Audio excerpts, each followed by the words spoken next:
Good morning. How's everybody feeling? Excellent, yeah? That's a good start.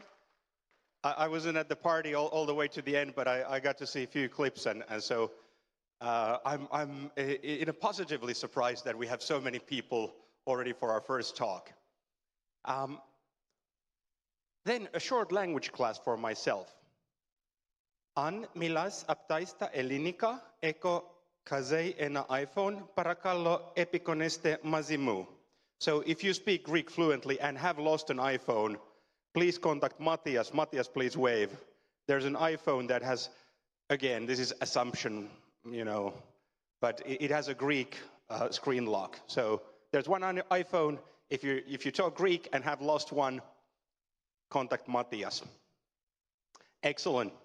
What we're going to do today is pretty much the same thing we did yesterday.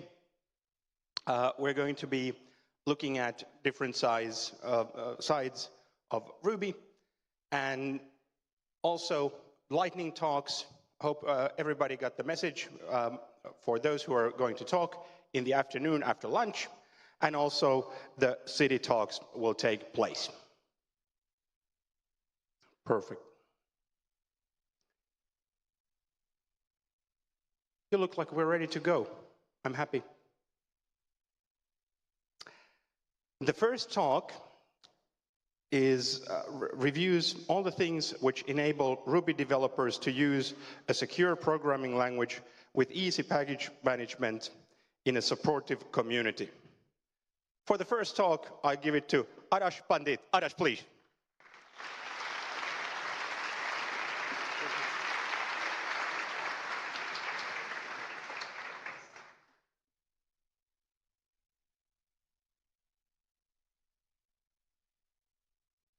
There we go. Okay, hi, good morning. Good morning. Yeah, there we go. I figured because things went a little bit late last night.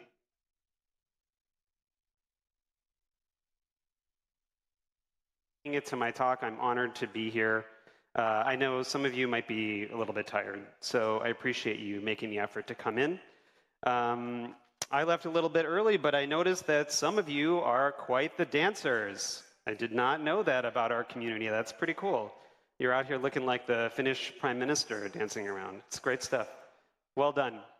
So I'm Adarsh Pandit. I'm from California in the United States. And today I'm going to talk about the technical and organizational infrastructure of our Ruby community, which is to say I'm going to cover critical projects of Ruby world, how they work, who supports these projects, things like that.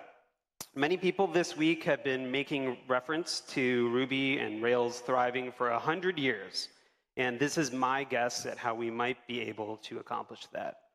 So I'm so excited to be here in Finland. This is my first time being here. It's such a beautiful city.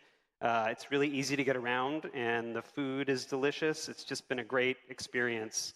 I also like how it's a bit of a contradiction. It's supposed to be the happiest place on earth, but also has the angriest music, maybe? So today's goals for our talk today, first, we're going to learn a little bit more about Ruby infrastructure systems on which we all depend on, some of us daily. And in this talk, I'm going to expand the definition of infrastructure. I'm going to include some more things that you might not necessarily think of, not just servers and code and network capabilities, but things that are really important that hold all of us together as a community. Second, I'm going to inspire you, hopefully, to get involved with the Ruby community and Ruby infrastructure, or at the very least inspire or maybe push a little bit to get your organizations to be contributors to our community. And third, I'm going to talk about bikes. So what's the reason for this? Why are we covering this material? We depend on so many things without knowing how they work, or who works on them, or what keeps them functioning. We especially don't think about who's doing the work or how these projects are run. This is a kind of paradox.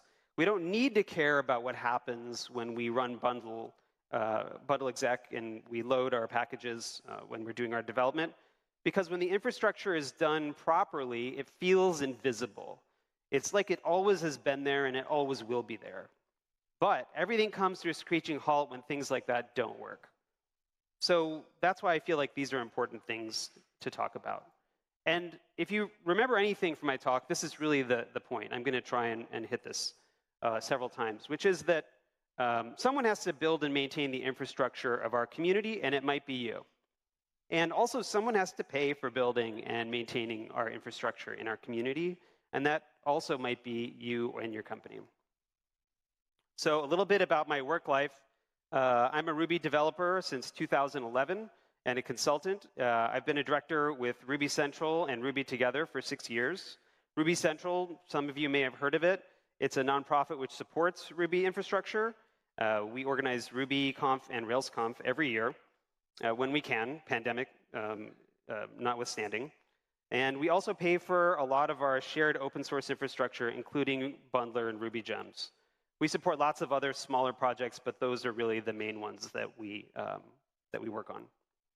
I want to put a quick plug in here for RubyConf and RubyConf Mini, both of which are happening in a few weeks. They're going to be super cool and a lot of fun. Get your tickets now. Y2 RubyConfs, many of our attendees can't travel to Texas because of safety concerns. And Gemma, who's gave a great talk yesterday and who's up here in the front row, has done a ton of work to organize another way for those folks to be part of the RubyConf experience. So definitely look those up, and if you can attend, it'd be great to see you there. A bit about my non-work life. I love bicycles. At the beginning of the pandemic, this is sort of a recent thing. So at the beginning of the pandemic, I started cycling, and it's become a really deep affection and love. I was homeschooling my 2 small kids, like many of us parents were. And pretty quickly, I realized that I needed some kind of outlet for my mental health. I bought a road bike to get exercise, to get outside, and to be able to socialize in a COVID-safe environment. And I got really into it, and nowadays, I ride a few thousand kilometers every year. This is a picture of me riding on a charity ride from San Francisco to Los Angeles, which is about 500 miles, or I think 800 kilometers. I ride for fun, but I also take my kids to school. These are my kids. On this e-bike, which is specially designed for the purpose. My wife took this photo of us on the day of my younger one's first day of school in kindergarten. And this is just really a special time when we get to go to school together like this. But when you ride around on a bicycle with your kids, the first thing you start to think about is safety. And it becomes top of mind, and you think a lot more about how the world around you could be a lot more safe for your children. And since I started taking my kids to school this way, I became very aware of the road infrastructure of our town, where I live in Oakland, California. So today I'm going to talk about infrastructure in 2 parts. Excuse me. I'm going to bring together 2 things that I think are really important for me, but also for all of us here in this room, which is bicycle infrastructure and Ruby infrastructure. Hopefully I can help us all understand what leads to good infrastructure and how that can improve all of our lives here. Now, the way that I look at things with a view towards infrastructure is really radically impacted by this book, Thinking in Systems, by Donella Meadows. And to clarify, I am not an expert on systems thinking. I'm sure many of you know a lot more about it than I do, and I'd love to talk about it and learn from you afterwards. But I did learn a lot from this book. She wrote this book in the 90s, but died in 2001, which is very unfortunate. Her colleagues edited her manuscript and then published it for her in 2008. It's really a shame that she didn't see it published because it's really just such a great book, in my opinion. But she summarizes her thesis like this. The central concept is that systems behaviors are not caused by exogenous events, but rather are intrinsic to the system itself. And that's kind of a mouthful, and there's another way of thinking about that, which is the purpose of a system is what it does. The purpose of a system is what it does. The outcome of it is the purpose of the system. In this view, when we look at unexpected outcomes in the world, sometimes you might hear yourself or others say, the system is broken. In the United States, some people say the election systems are broken. Or in my town, I often say the transit systems are broken. But no system is truly broken. What it does is its purpose by definition. We might not like what it's doing, but that's its purpose. And if a system is not doing what we want it to do, we have to understand it, get involved, and redesign it. I'm going to be talking a lot about systems, so let's really just kind of define it quickly. For me, a system is a bunch of things which interact with each other to form a whole. It's a little bit broad because there's all kinds of different systems. For example, right here at this conference, we have an AV system, which is allowing you to see my slides and hear my voice. There's a heating system going on, which keeps us all from freezing. There are lunch systems set up by the organizers, which help us get diet-appropriate food. There's coffee delivery systems, which keep you awake during this talk. Thank you for that one. Computer programs, of course, are complex systems, so they're assemblies of subsystems. There's the application itself, the database, the offline queuing.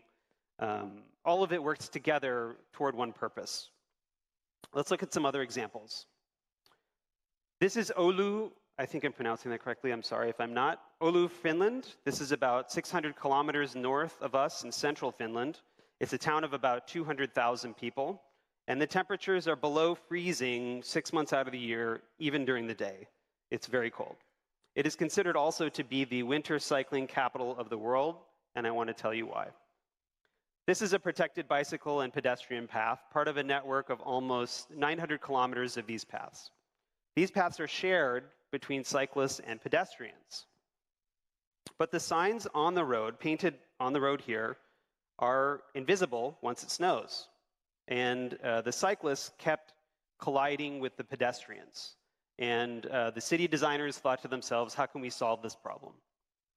So they built these street lamp-looking things, which you can see up here on the left, to project the signage down onto the snow. They also take the snow and they collect it and mix it with gravel and pound it down to make like kind of this more firm, straight road. I should note in Finland, winters are very dark, so this works very well for most of the day.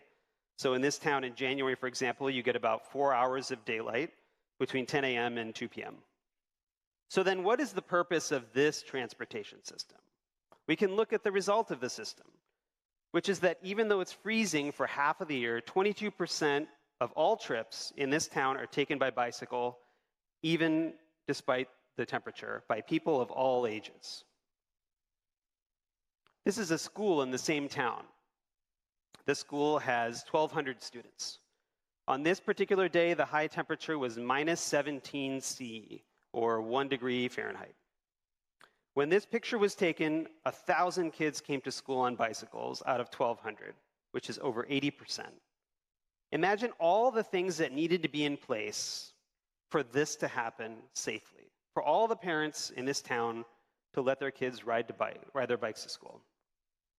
This system is designed to allow kids to safely bike to school regardless of the weather.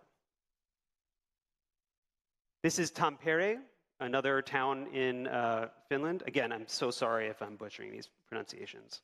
And this is a road that's been redesigned between 1998 and 2022.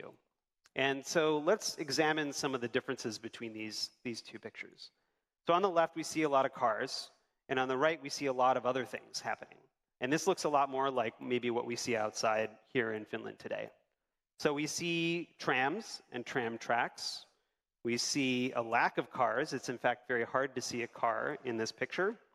We see the appearance of bicycles and pedestrians. People are walking around here. There's a cyclist here on the left. And to me, there's two really striking things about this. Number one, there's a lot more ways to get around. Instead of on the left, there's really kind of one, maybe two. There's a bus here in the background. And on the right, there's a lot more options for how to get from place to place. So let's ask, what's the purpose of this system? The purpose of this system, in my view, is to move lots of people on the roadways as safely as possible, however they want to travel. This is Finland. This is a bike tour that I took on Wednesday morning. This is my guide. His name is Jari. He used to be a bike messenger, and now he's an ornithologist. And you can notice here on the left, there's a line of parked cars that serves as a barrier as well as this curb here that separates the moving traffic from the bike path. It's building fault tolerance into the system. We don't have to ask the drivers to avoid us as cyclists. They really don't have an option to do us much damage. And also, this is a great example of a lovely autumn day here in Helsinki. So we can kind of just watch this and have a little moment of zen. If you get a chance to rent a bicycle, there's a great bike share program here. You should definitely rent a bike and ride around.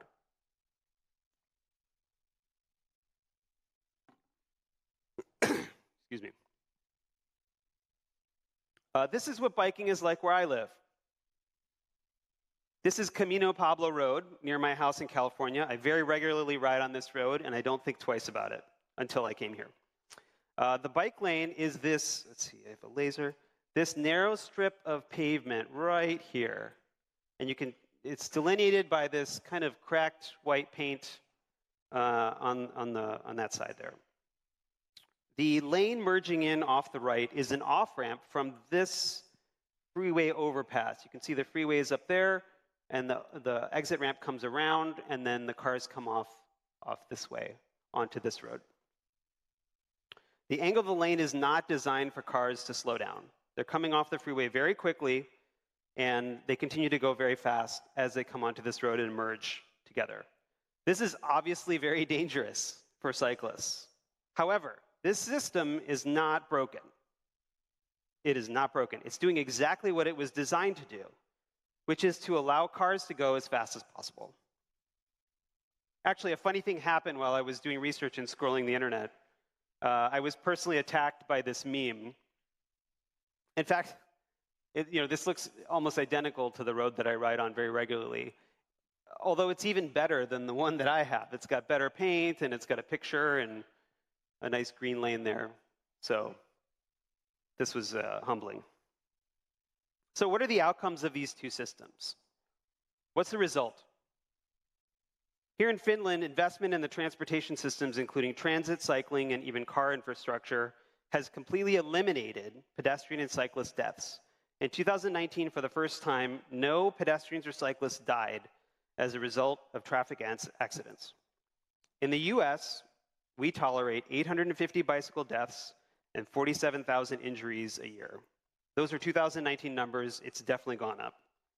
We tolerate 6,000 pedestrian deaths and 76,000 injuries and 40,000 driver deaths.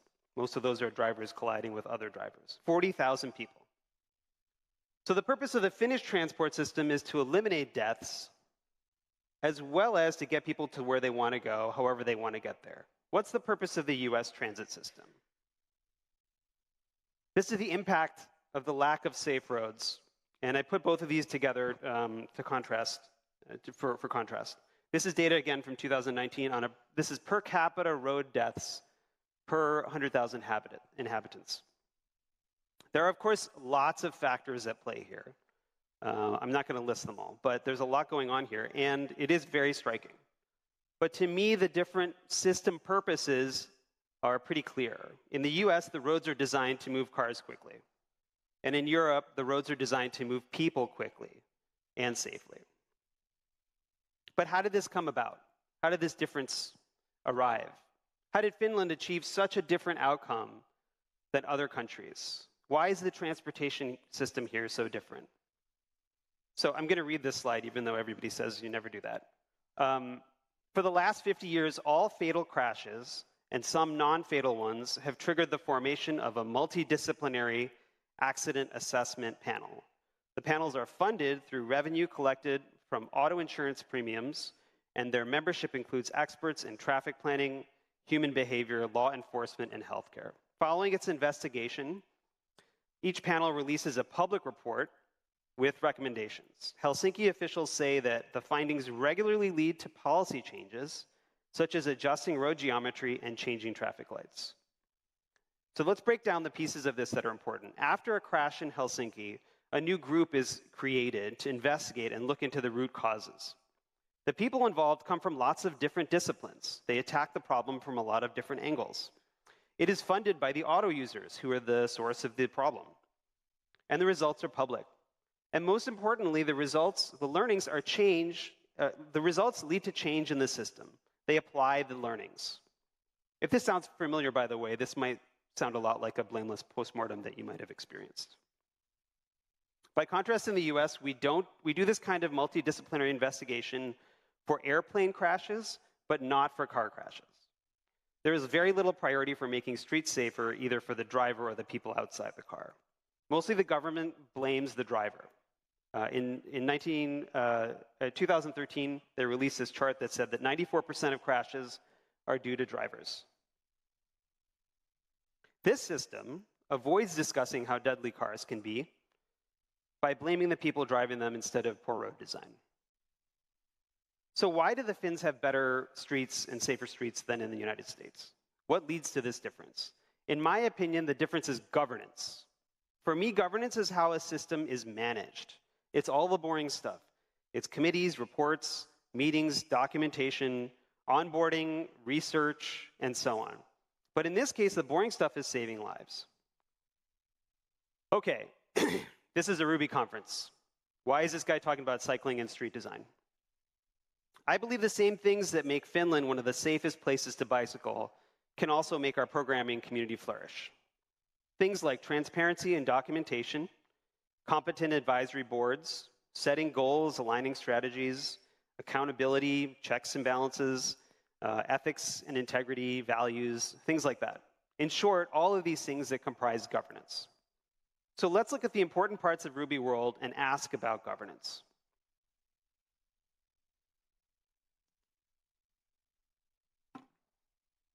For me, these are the essential parts of Ruby world. Your mileage may vary. This is just an example and hoping to start a conversation. There's Ruby, the language itself, and again, for the purposes of this talk, I'm just going to talk about MRI. There's Rails and other frameworks. There's gems and libraries, package management. There's community, which is kind of an umbrella term I'm using to include conferences like this, meetups, online spaces, things like that. And learning world, which is tutorials, videos, books, boot camps, Q&A sites, things like that. I'm going to say that these 6 elements comprise the big pieces that make Ruby world as good as it is. And if you remove any one of these pieces, writing software with Ruby gets much harder, less productive, and a lot less fun. So let's ask some questions about how these are governed. For each project, I'm interested in 3 areas. Number 1, who's doing the work? Number 2, how are the decisions made? And number 3, who pays for the work? Before I go on, I have a lot of caveats. First, this talk has a lot more questions than it has answers. But we should be talking about project health and how we can improve it. Second, I expect to be corrected, probably online, hopefully politely. I want to highlight that some of these answers are not clear, and some are, and that's okay. There's a lot of work to be done, but all of us can do it together. I've also left out a number of projects here. I'm not trying to erase anybody, but 30 minutes is a lot less time than you think. And when I ask for transparency here, I'm not trying to call anybody out or really imply any kind of negative or embarrassing or nefarious intent. Rather that I'm saying that transparency creates accountability and participation, which in turn creates more durable systems and can get us to that 100-year mark. Much like Mats was saying in his keynote, I want the Ruby community to last for a very long time. Let's start with MRI Ruby. Who does the work? Or rather, let's ask who's on the core team. According to this page on the Ruby language website, which is titled Ruby Core, I don't know. Mats is mentioned here, but the core team is not listed. I have a sense from, and I think many of us do, of who the core team really is. You can tell from the GitHub contributor graph. You can tell from conversations and other talks, but there really isn't anything official listed up here. It would be cool to see it listed. How are decisions made in Ruby? Conversations are generally public in the bug tracking system. Many of you have participated or seen this before. Anyone can read and follow along. Decisions of record seem to happen here in the bug tracker. Also, there are regular dev meetings. I'm not sure if anybody knew that. There are guidelines for these dev meetings. There are processes in place. And there are considerations for language barriers for this very international project, where a good number of the contributors are from Japan. There are minutes from these meetings, which are in this repository, dev meeting log. If you read it, you can tell that Mats is ultimately the decision maker for Ruby's design. I don't think that's really a big surprise to most of us here. Excuse me. Often this governance model is referred to as the BDFL model, or the benevolent dictator for life, although he has hinted previously at retiring. So how is governance in MRI overall? What do we think of all this? I actually think it's pretty good. If we look at the result of the system, it has been consistent, steady progress of the language over many years. Ruby 3 is way better than Ruby 2. Certainly some risk mitigation is needed, maybe a succession plan, some other things, who knows. But I believe it's gone really well with this level of governance. And I think it's because of the original mission of Ruby, which is programmer happiness. I think that the focus on user enjoyment has benefited decision making. It serves as kind of a North Star for the goals and the values of the project. It would, of course, be super cool to see all that spelled out on the website, but for now, everything seems pretty good. Who pays for Ruby development? I don't know. That's why I put this tiny question mark here. Or rather, I don't know confidently enough to tell you from this stage. There's a lot of half answers on the internet. As we saw in the keynote, Mats thanked a number of supporters, different companies and organizations. But it would be nice to know in one place who supports Ruby, and I think we could put that on the website too. By the way, here's a fun intersection of the two main topics of this talk. If you can't read it in the back, it says, I thought I knew what anxiety felt like, and then I watched half the Python core dev team try to cross a busy street at the same time.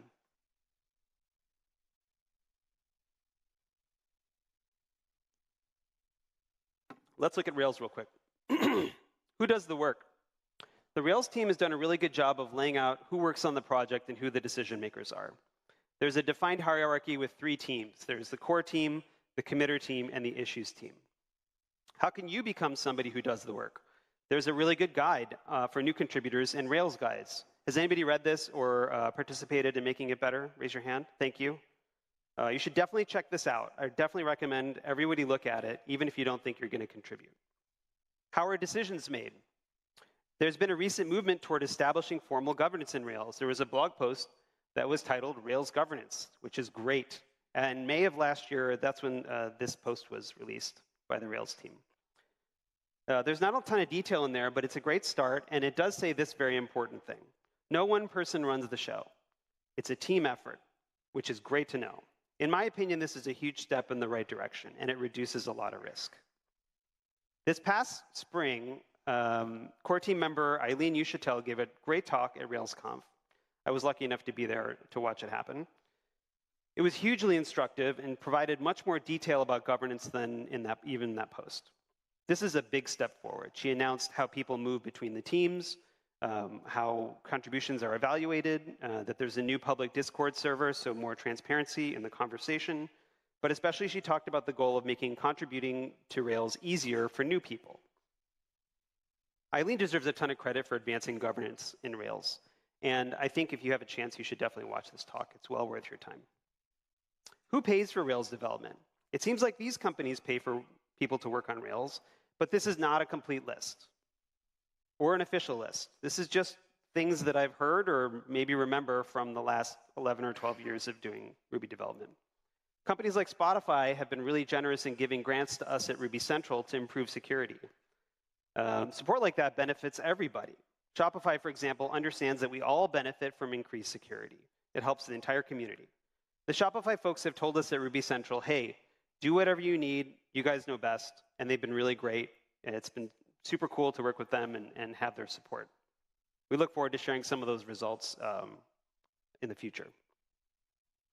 But even though supporters of open source have paid for work which benefits all of us so far, and our relationships have been really great, do we want to put protections on how money influences development?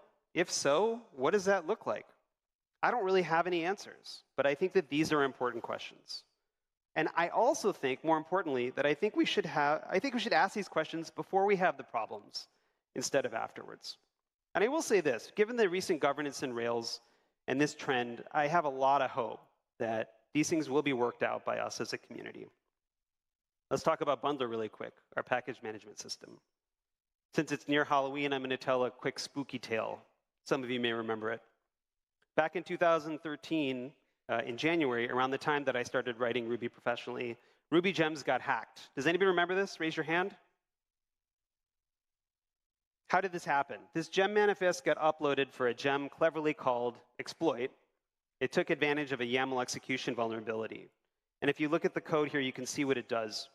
It looks up config files containing secret keys and sends them to a paste bin site. So really, it just exposes all the passwords for the Ruby gem server. The maintainers discovered this and shut the site down to protect everybody while they tried to restore an earlier safe version of the state. Excuse me. The result was that Ruby gems went down and no one could bundle their gems. This outage lasted for a few days, 2-3 days, something like that. This meant that all Ruby development around the world stopped. The people who maintained Ruby gems did their best to try and get the site back up and ensure the exploit was removed and that no other gems were tampered with. It was a huge amount of work that had to be done all of a sudden. One of the maintainers posted this update to the Orange website to explain the situation. I want to share this to highlight an important failure point. This was a hobby for the maintainers in 2013. They were doing this in their spare time. When you look at the root cause analysis of why this happened, the answer is clear. People were not getting paid to do this. It wasn't a priority for them. Worse yet, this exploit was known about for a few days before this hack happened, but nobody had the time or energy to work on it because they had other paying jobs and responsibilities. In 2013, there were huge companies working on making lots of money using Ruby and Rails infrastructure, and our infrastructure was volunteer run. It's really surprising that something like this didn't happen sooner. Remember, the system didn't break. The system ended up with poor design from neglect and functioned as intended because people weren't being supported to do this work. So what happened since then? Ruby Together was created to try and find a way to pay people to work on these critical projects. It was not perfect, but since its formation, there have been no more outages like in 2013. And that was the purpose of this system, is to prevent that from happening again. And I think, in my view, I think it was pretty successful. I've been a board member of this organization since early days, and I think we on the board did a pretty good job of governance. We did as best as we could as volunteers. It was better than it not existing, for sure, and a lot of open source work was supported financially. And eventually, we merged this into Ruby Central. So back to Bundler. Who does the work? The people on the site do the work. Who makes the decisions? Everything's in GitHub issues, and they use a consensus model like other projects. And who pays for it? About 60%, 70% of the funding comes from Ruby Central, and the rest is volunteer labor from the contributors. Excuse me. In terms of our languages libraries, the picture is a lot fuzzier. Who does the work? Well, lots of people. Who makes decisions? Mostly it's solo maintainers. And if they're lucky, they have a co-collaborator who can help out on a volunteer basis. Who pays for the work? There isn't really a good way for people to get paid enough to maintain their gems full time. There's great patronage mechanisms like GitHub sponsors, which work really well, but aren't used frequently enough for people to work full time on these libraries. I'm not sure what the solution is here, but I think it's an important question. Community. This is a broad brush category, and so I'm not going to go into a ton of detail here, but these projects and events are the glue that holds the rest of it together. Conferences like this one, meetups, online communities, newsletters, podcasts, Rails-oriented camping weekends where there's no internet, all of that stuff helps us all find each other as a community.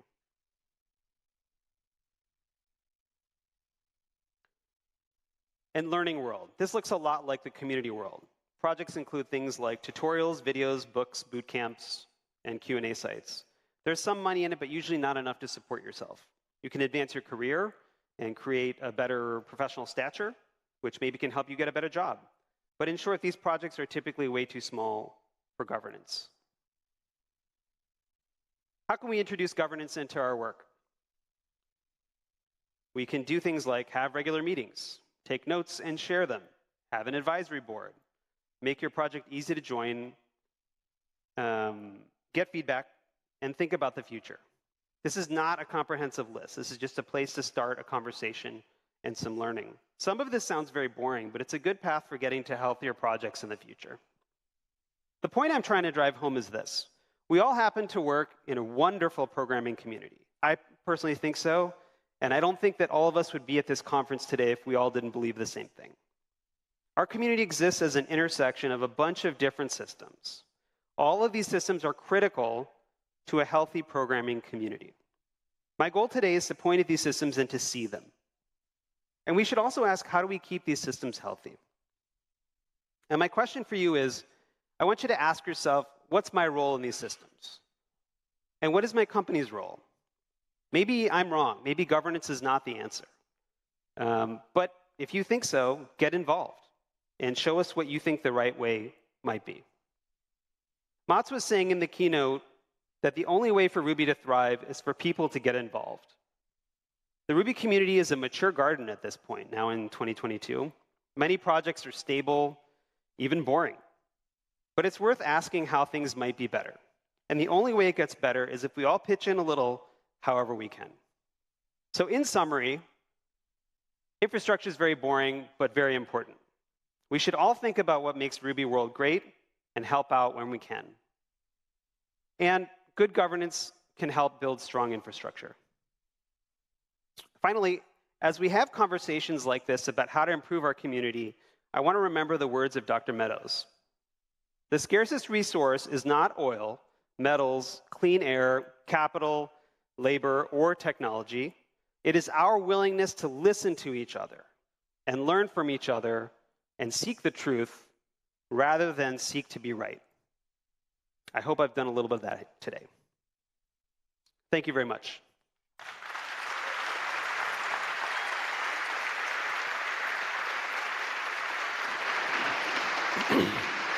Quick thanks to the organizers of Euruko. I know how much firsthand work goes into these conferences, so huge hand for them. None of this is possible without their labor. Also, thanks to the sponsors. As I said in my talk, none of this happens without them. Thanks to my family, and thanks to all of you for listening. I appreciate it.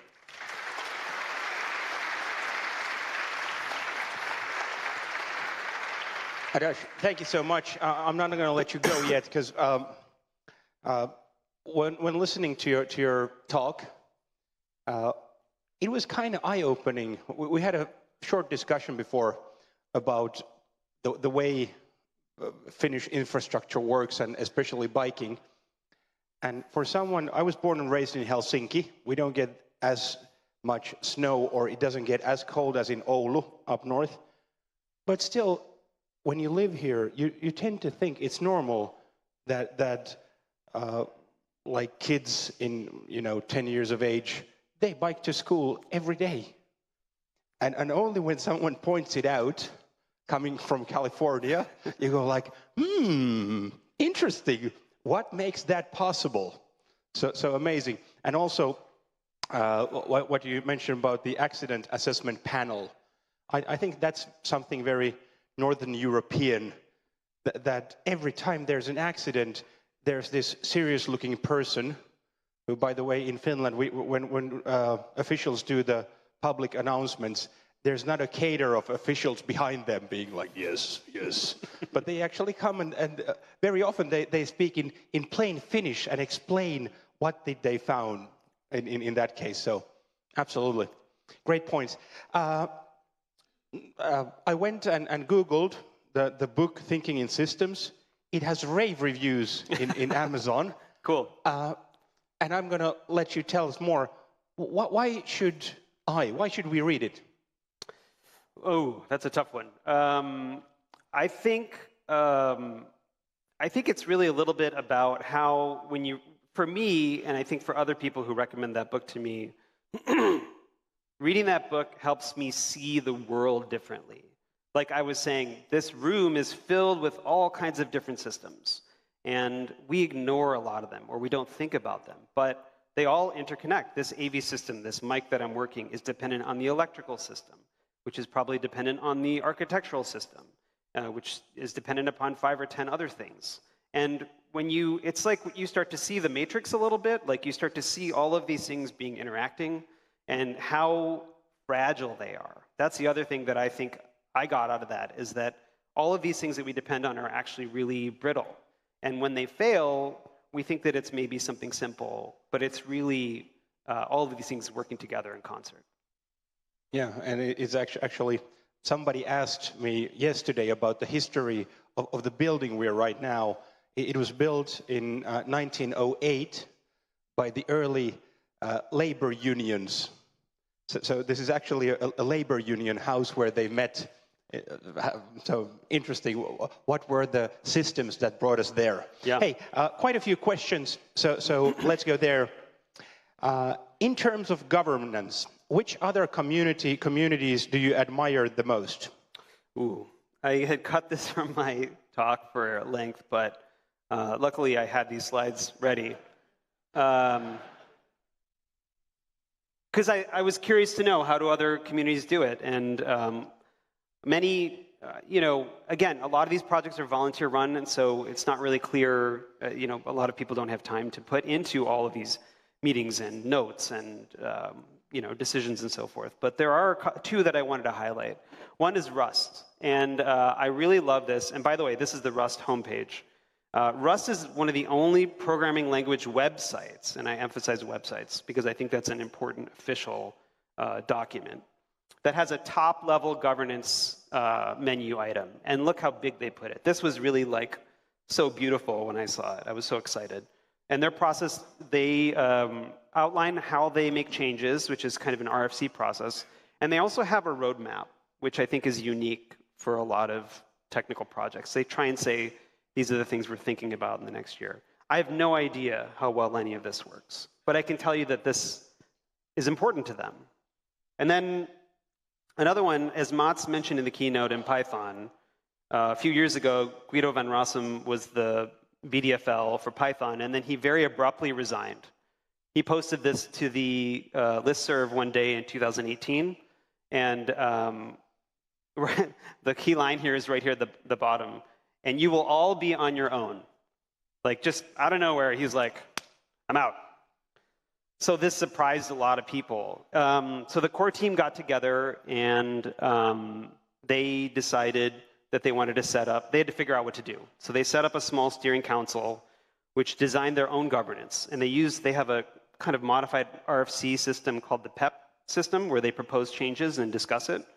And this committee now discusses development changes as a group, and they use consensus to move forward. They have elections for this steering committee, and I think they've navigated this transition pretty well.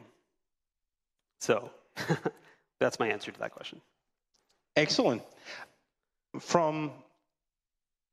Might be an abbreviation, but I'll respect that, AMR. What about the governance of Ruby language specs so that it can be used by other implementation teams? Can you say that again? What about the governance of Ruby language specs so that it can be used by other implementation teams? I'm not sure I understand the question. Okay. Whoever asked that question, can they explain a little bit more? Yeah. Yes.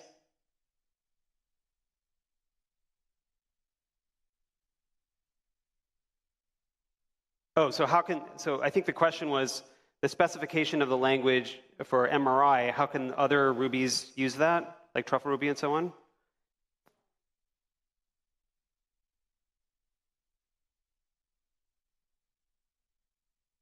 That's right.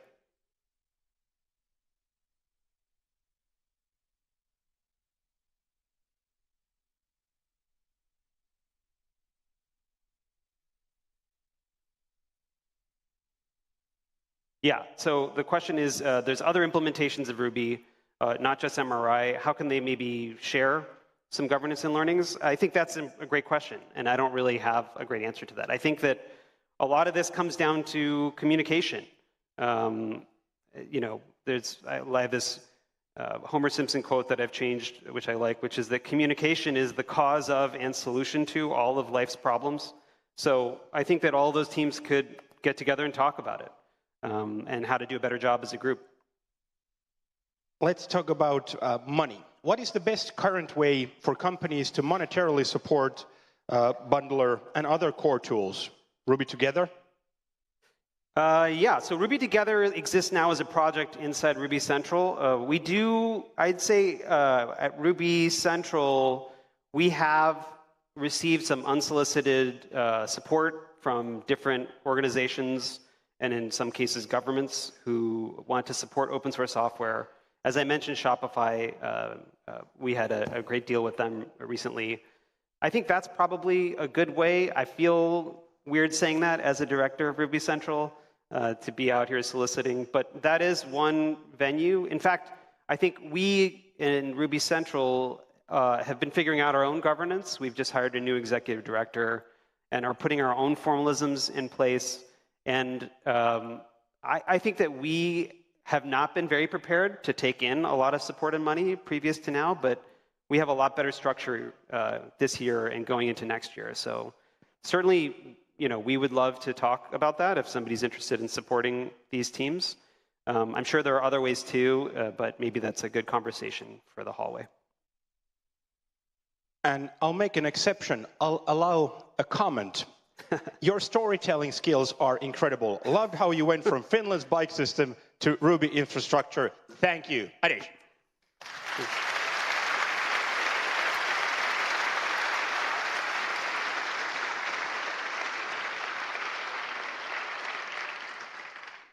We're going to take a full 10-minute break before the next talk. So at 22, we will continue. 10 minutes. Enjoy.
If you have been waiting for a sign, this is the sign for 2 minutes. We will continue in 2 minutes. Thank you.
According to the sneak preview that I got, the following presentation is not about bicycles, but we'll see what it is about.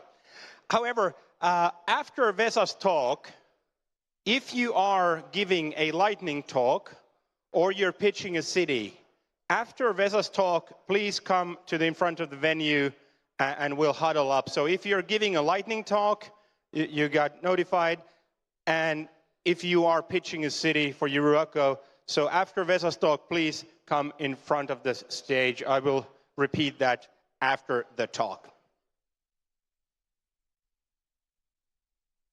The following session is about on how to go from massive pull requests to trunk-based development with Ruby. The talk includes concrete examples of code, architecture, and workflows to implement smooth trunk-based development workflow. So, from massive pull requests to trunk-based development with Ruby, Vesa Vänskä.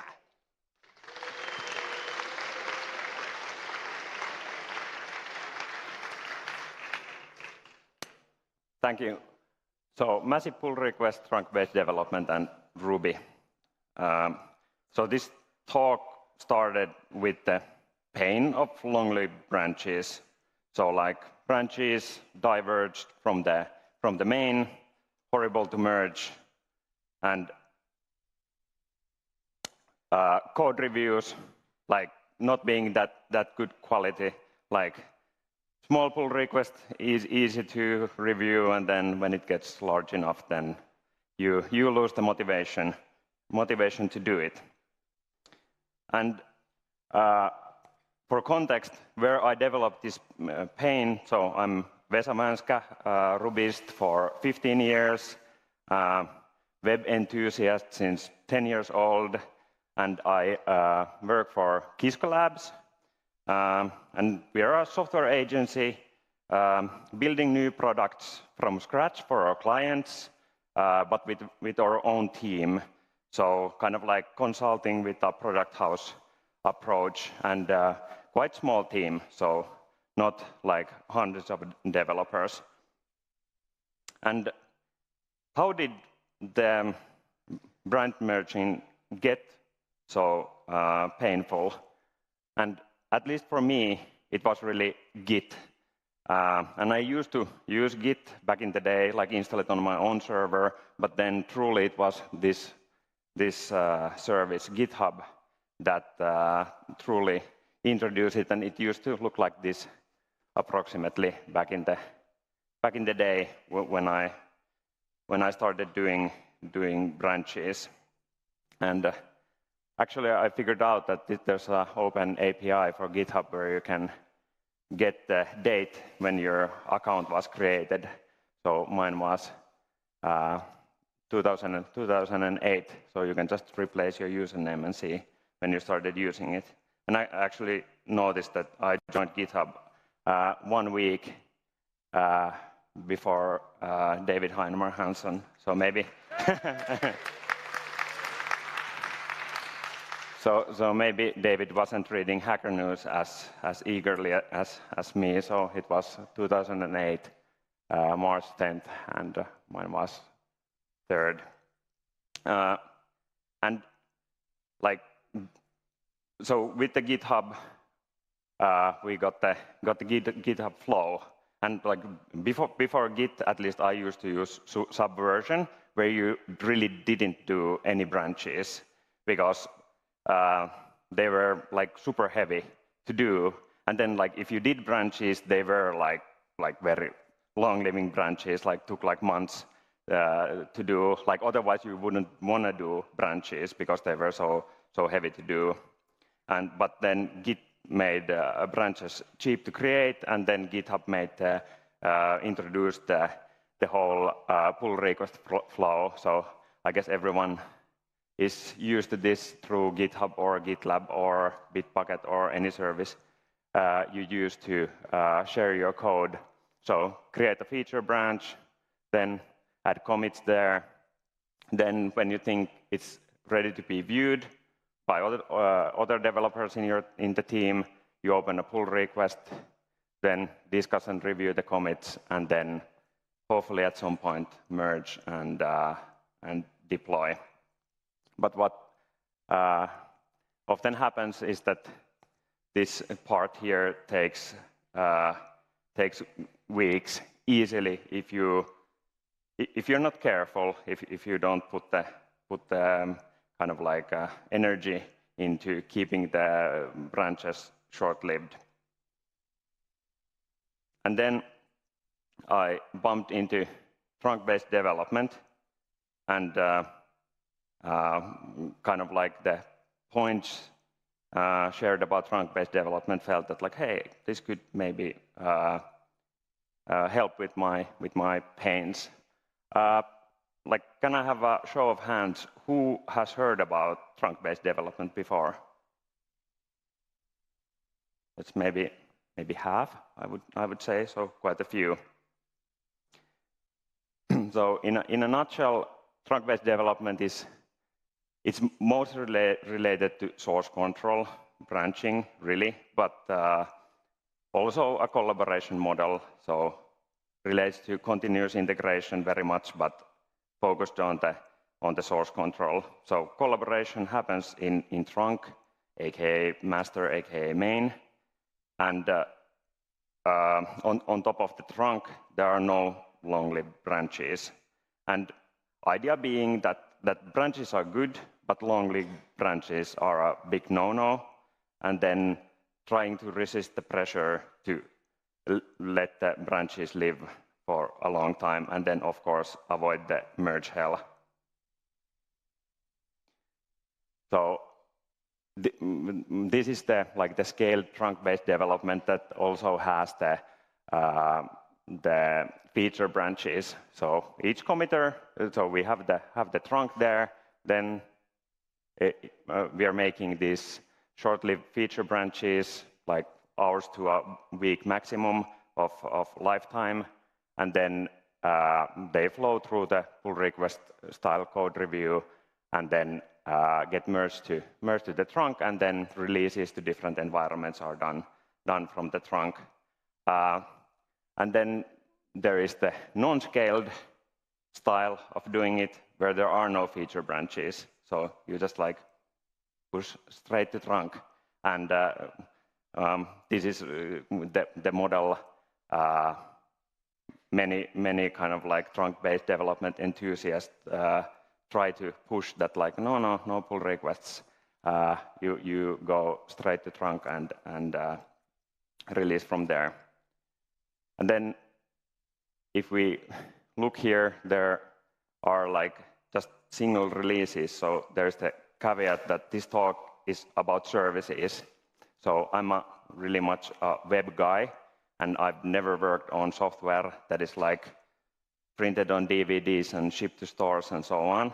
So if you are working on that kind of a project where you have different releases and then you have to release patches on those and so on, then maybe like Git flow or some other process is more suitable for you.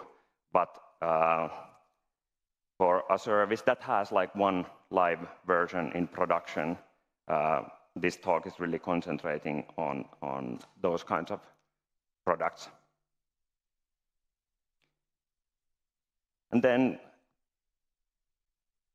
you can get the idea that it will never work. It will be like a total chaos and like outrageous idea that like features will take months to build. Like how do you reconcile it with this idea that you're just like pushing straight to main?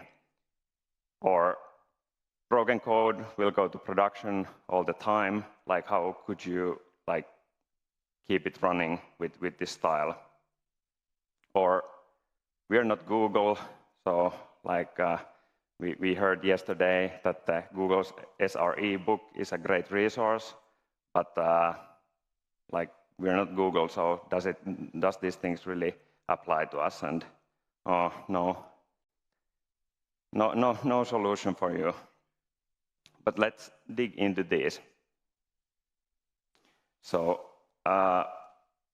well, this feature will take months to build, and the branch really needs to be long-lived. For this, at least in the projects I've worked on, feature flags have been like a very good solution. So having features under development within conditionals that can be then enabled by setting flags. And kind of like makes it possible to release half-done features to testing environment or even to production. So as a quick example, using the RubyGem flipper, here would be rendering HTML on the server side. So we have here, we're building a new feature for widgets, and then we add a feature flag here where called widgets, and then it checks and only renders if the widgets feature is enabled for the current user. And then we can enable through Rails console or through a fancy web UI the feature flags. So in this case, enabling it for a single user, enabling establishing some groups of like beta testers or your internal team or something like that, enabling it for the beta testers, or enabling it for a percentage of users. And so in this case, like 2%, we take 2% of the user pool and start showing it for them. Or in the end, when the feature is done, then you open it up for everyone and then hopefully clean up the feature flag code so it doesn't clutter the code base. And in the previous slide, it was for the view, but you can really do it anywhere in the code base. So for example here, we are only adding the widgets HTTP endpoint, or let it be available if the currently signed in user from the session has it enabled. And you can use it like anywhere. Like if it's API only, then don't include it in the documentation, don't include it in the serializers and so on. So you can really feature flag anywhere.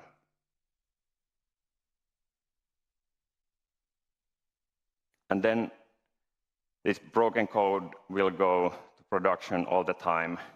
For this, you really do need a continuous integration server.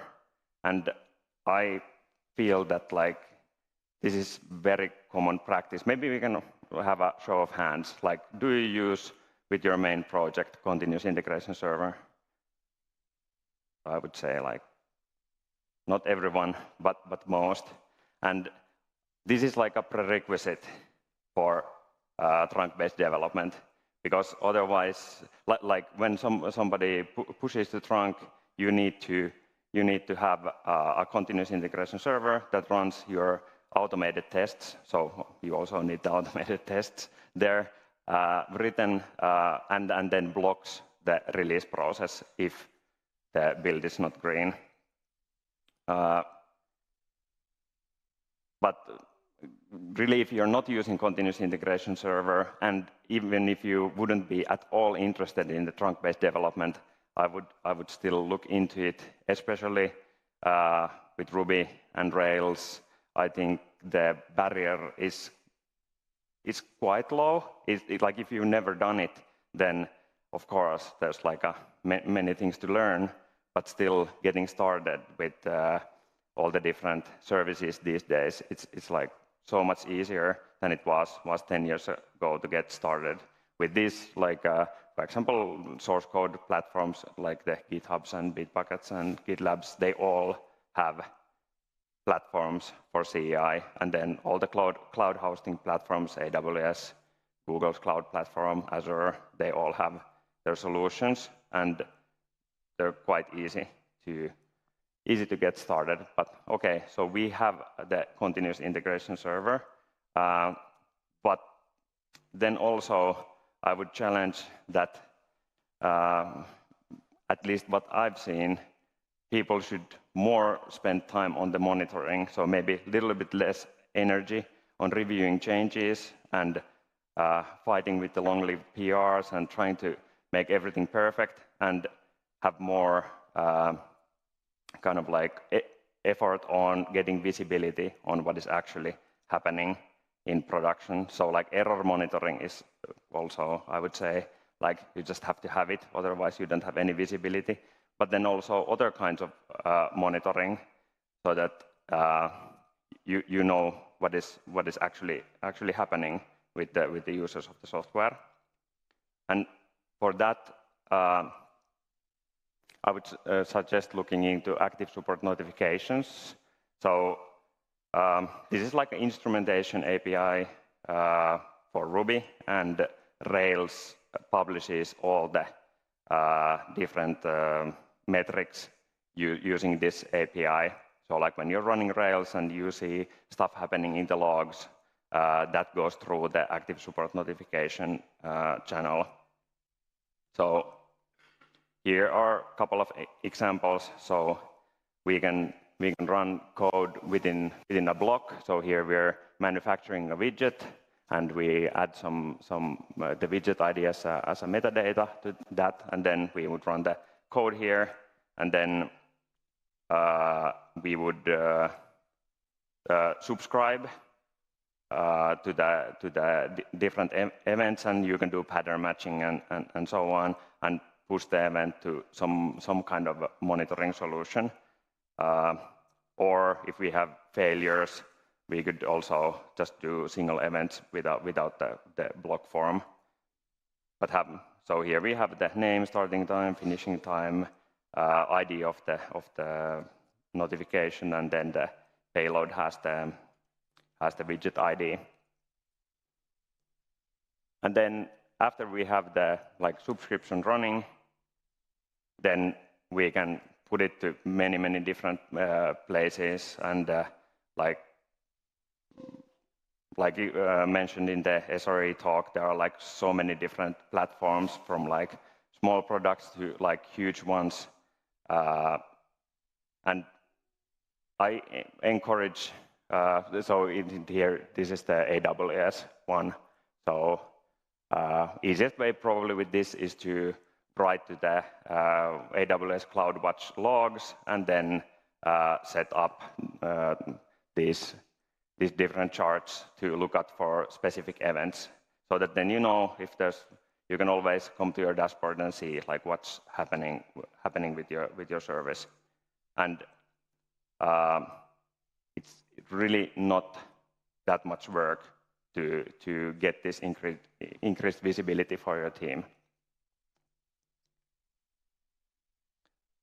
And then there's the "we are not Google" argument. And I think this has probably been, for me, the biggest change in my outlook. That previously I maybe thought that the techniques were something that are only for the large teams, but I guess like the libraries have come forward and the different platforms have come forward. So I think these techniques are viable to any size team these days, and also the main topic, trunk-based development, is viable for any size team.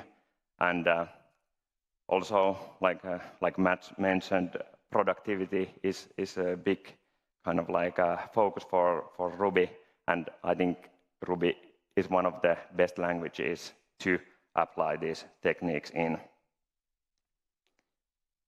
And then, at least like for me, what kind of like fooled me was that people keep talking about this like CI/CD.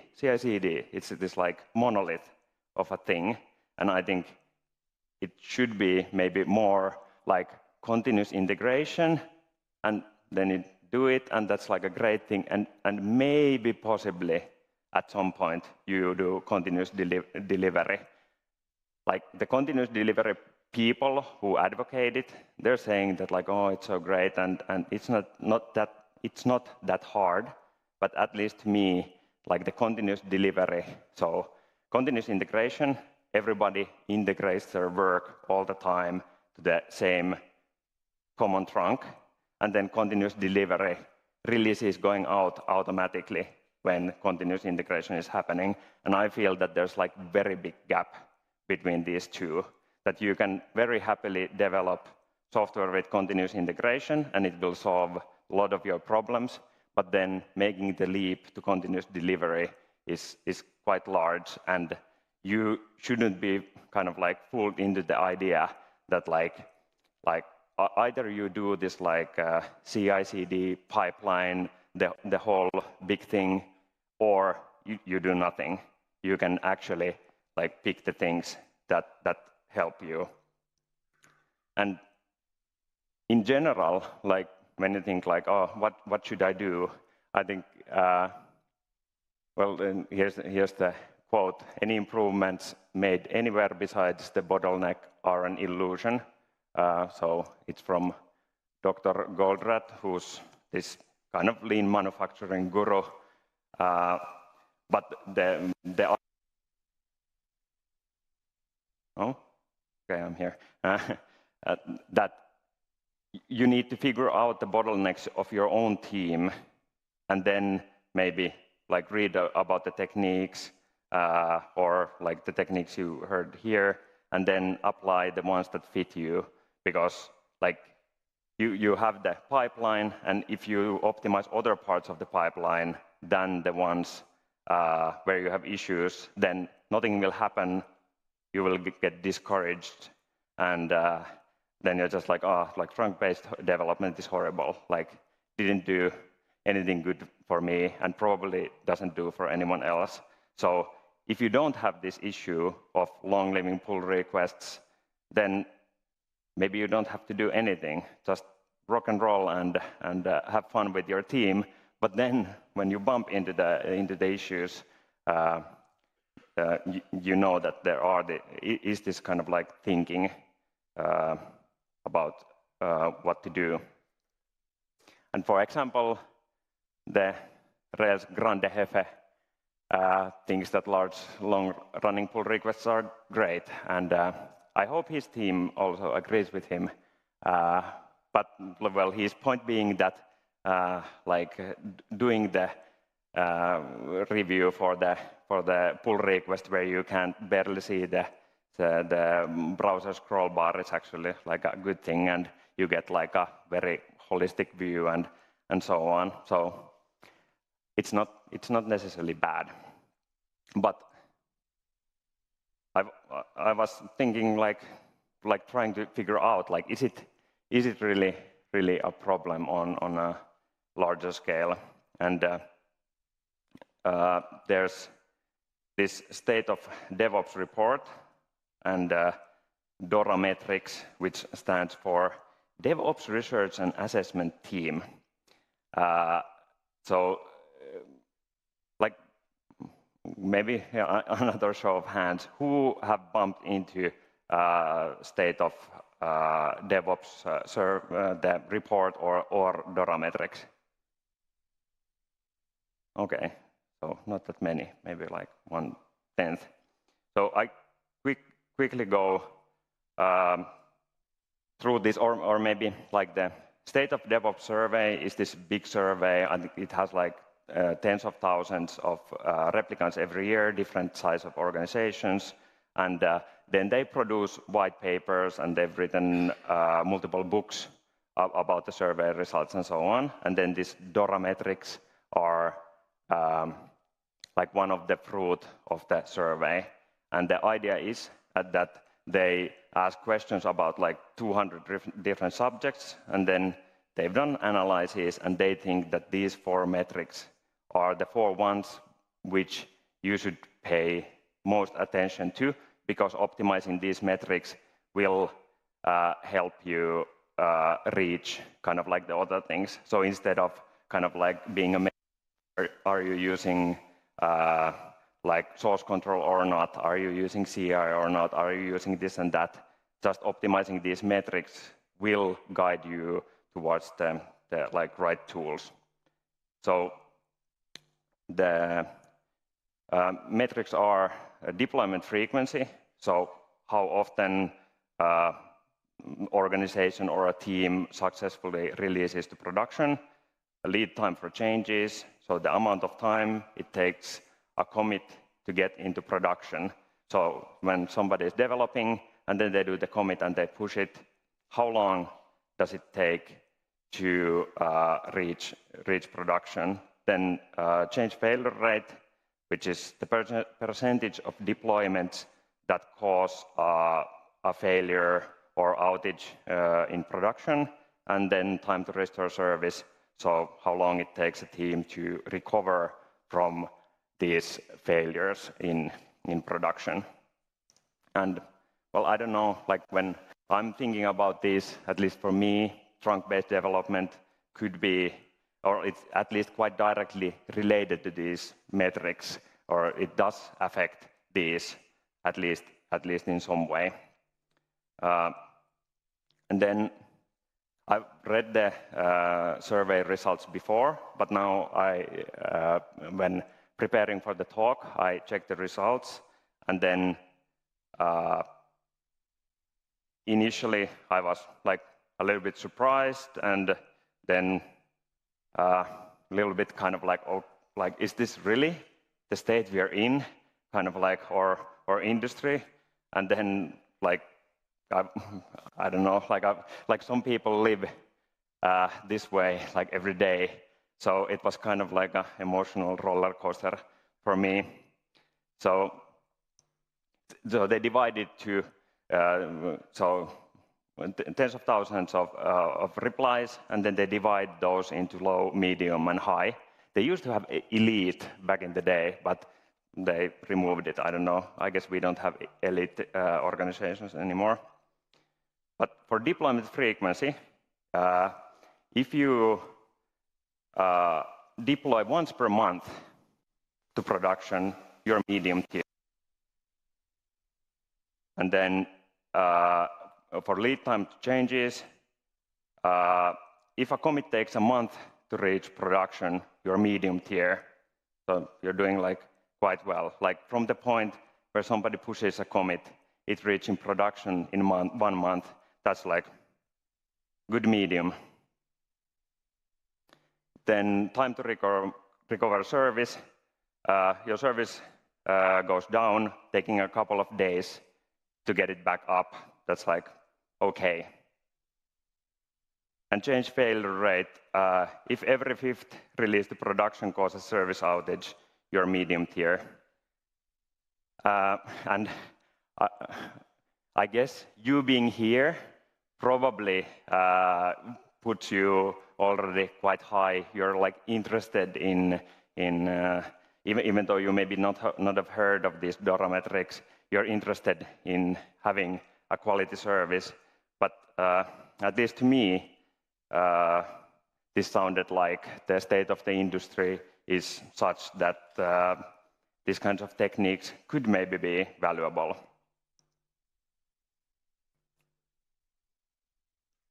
So I would really encourage everyone to start experimenting.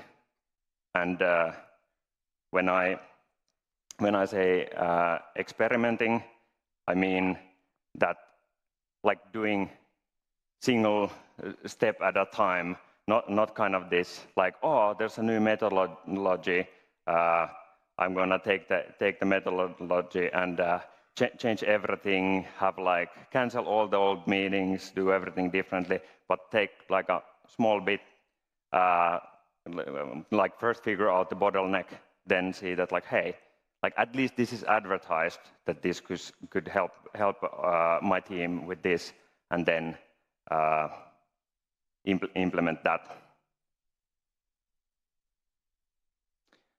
And then like some like the biggest resources, I would say, there's trunkbaseddevelopment.com, which has a lot of material, and this was very kind of like high level, so they have collected different techniques on how to help you keep the branches short-lived. And then there's a link to the latest state of DevOps report that you can go and see. And then Kisko has a virtual booth in Brella, so you can go there to talk, or here we have plenty of Kisko people here, so come and talk about these topics. So thank you.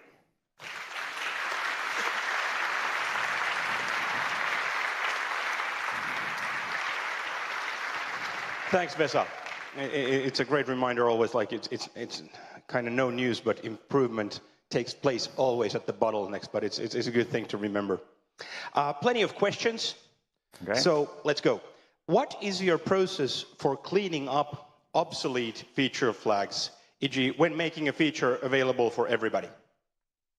Well, I think there's no kind of like, it's not super urgent to clean them up, since when you kind of like enable them, then everything is running fine. But at some point, if you don't have, so I would wait for some while so that it's sure that like, okay, like it's released, we want to keep it there and so on, and then clean them up.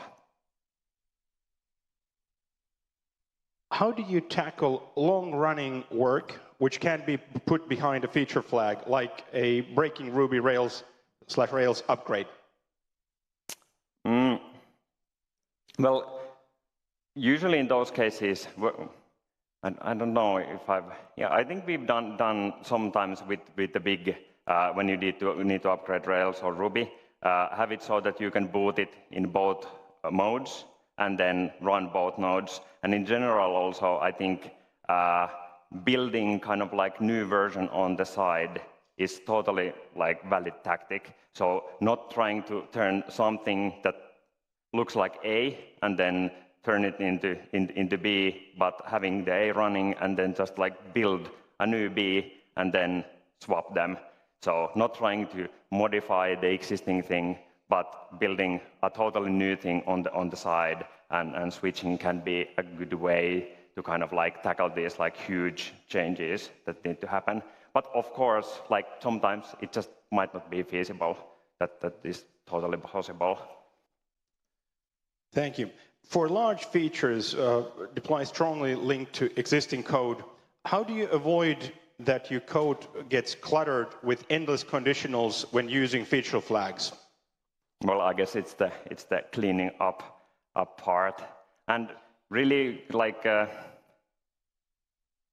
think you need to do a couple of mistakes to figure out like where is the kind of like boundary, like how to do it and when to apply it, when to build something new on the side and swap it, or when to try to use the feature flags for that.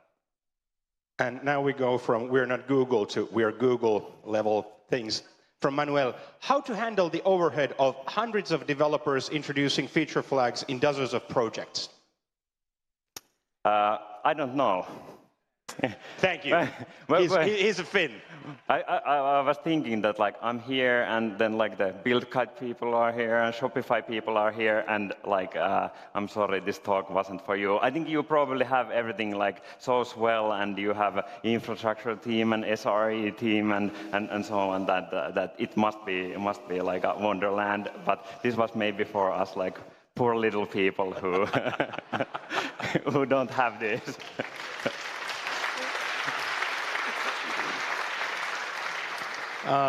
From Julian, you mentioned enabling flags through the Rails console or the web UI.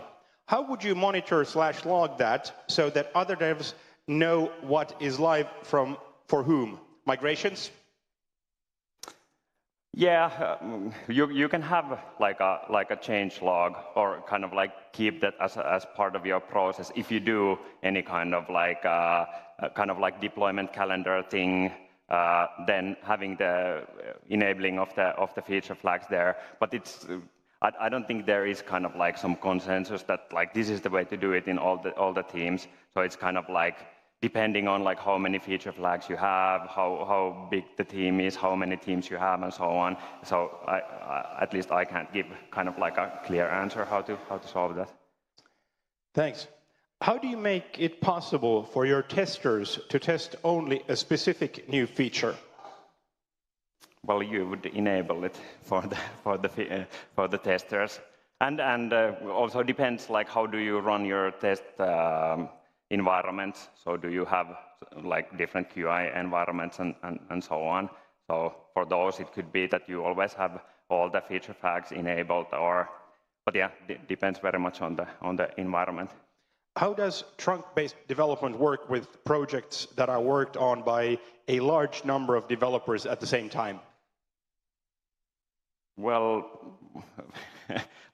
Google is using trunk-based development, and I think they have quite a few developers. So I think it can be done, but then you do need additional tooling because of like the CI runs and so on. So if it gets like too clogged, then you need to have some automation, and I guess these like larger teams, they all do have kind of, at some point people don't merge themselves anymore, but it's more of a, like they tell a bot to do the merging, and then the merges get scheduled and so on, so you have to kind of like then do a bit more additional work. Let's finish with a couple of quick ones, I think. What are your preferences for continuous integration servers? GitHub Actions, like I'm in GitHub anyway all day long, so like, and I think it also has like quite good selection of ready-made actions, at least for like the Ruby and JavaScript work I do for the web stuff, so don't have to do that much work myself. And the final question coming from Dmitry, are you aware of any other worthy alternatives to trunk-based development? Well, GitHub Flow, I guess, so, and like what, you should read the DHH's blog post. Like, I don't really buy all of his arguments, but maybe you do. So it might be still like a solid development process. Excellent. Everybody, Vesa Vänskä, thank you.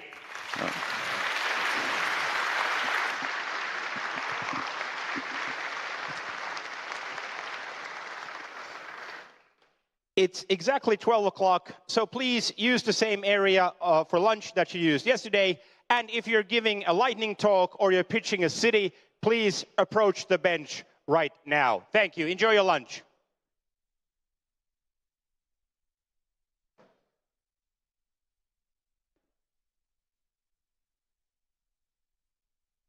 Tarvitse mua tässä.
And that's a take 2.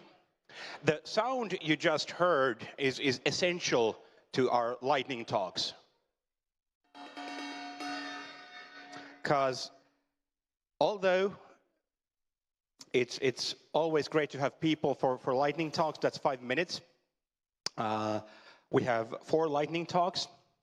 And each of the talks, I'm going to present all the speakers by their first name. They're going to tell you who they are, what they're going to talk about, and then they will have exactly 5 minutes. And it's maybe good to define what exactly 5 minutes means. We're not going to go to is it in Paris, where they have the actual 1 meter and they have the actual 1 minute and whatnot. But I'm going to be using my smartphone for the 5 minutes. And at 5 minute mark, I'm going to ring the gong, the very spiritual part of the Euruko.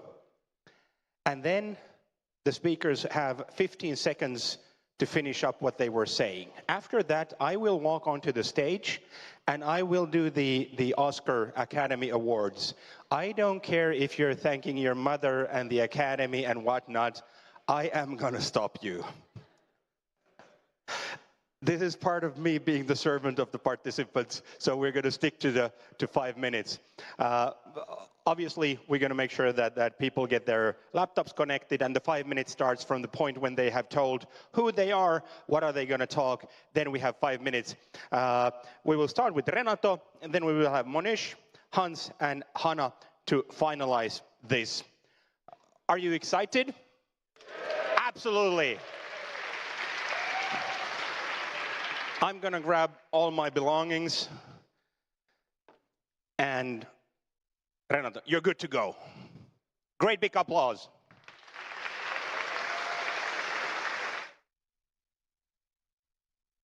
And I'm going to be speaking today, because at Aptic we're doing a migration from Sinatra to Grape, so I'm going to explain a little bit how we're doing that. So to talk a little bit about me, I'm Renato. I've been working at Aptic since 2019. I've been using Ruby since 2016. I was doing some other stuff before, and I have a few open source projects, Ruby on Rails and other stuff in Ruby as well. I work for Aptic. It is an ASO tool. We're a SaaS. We're a recognized ASO leader in the market, and we have offices in Brussels, Tokyo, Bangalore, and also San Francisco. We have our dev team is split in backends, full stacks, and frontends, and we use mostly Ruby, except for data science, which uses Python, and for the frontend that uses React. So in the end, why did we need to move away from Sinatra? We write endpoints for a lot of the stuff that we serve, and documentation was a big pain point. When we started using Sinatra, we didn't really have any established documentation for the endpoints, and so in the end, we didn't have any way to document those endpoints, and that was starting to get a pain point when we were trying to figure out how to pass the endpoints for the front ends. Our idea was to try and use the same code we were using for parameter validation to use for the endpoints as well as documentation, and we could not find anything like that for Sinatra, and we didn't want to write something new. So we went to look for something, and we found Grape, which was already well established, it's been going since 2010. And then, since it's already designed with APIs in mind, it has a better API for parameter validation for all this stuff. It also has a companion gem, Grape Swagger, which exports the documentation and allows for parameter validation for a lot of stuff to be bundled up with the documentation itself. And since Grape is inspired by Sinatra originally, it also it's very close. Writing an endpoint for Grape is very similar to what we were already doing for Sinatra. So it seemed like a natural movement. This is an example from the documentation of Grape, of how it works, more or less. And it's a little example of how you would write the Twitter API in Grape. Sorry, I jumped a little bit. So the exploration, we tried exploring a little bit. We tried doing some internal testing to see if Grape really would offer what we needed for the migration. And we found out that it did allow us to do what we wanted, which was parameter validation, export all this stuff, allow us to write descriptions and things in the endpoints itself with a nice DSL that we could export for Swagger. We would not, however, be able to migrate all the endpoints at once. Like, we have a lot of endpoints. Most of them are in Sinatra. We can't just stop everything to do that. And as most of you might know, the documentation was not good. Some of it was non-existing, and the rest was not up to date. So we decided to use Rec Cascade to do that. So the idea is that we could migrate endpoint by endpoint, and so we didn't have to stop the whole thing to do the migration. So Rec Cascade allows us to, when you have an endpoint, if it's 404s, then it goes to the next application. And so, this is what it would look like. The old Sinatra API has an old endpoint. If we can comment it out, we'll automatically fall back to the new Grape API. So we can progressively migrate one by one. This is basically it. So it's very rushed, but if you want to know more, we can talk. We have a booth at the end, so come and talk to us if you want to know more. Thank you.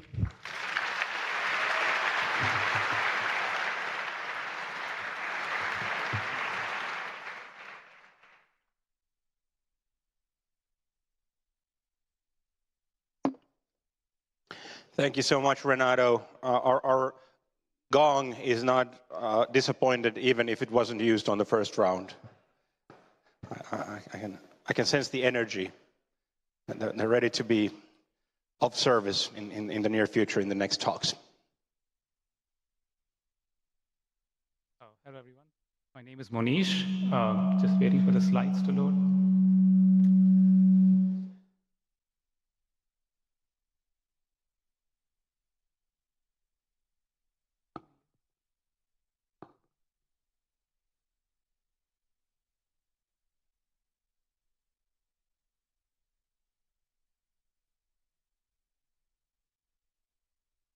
Sorry.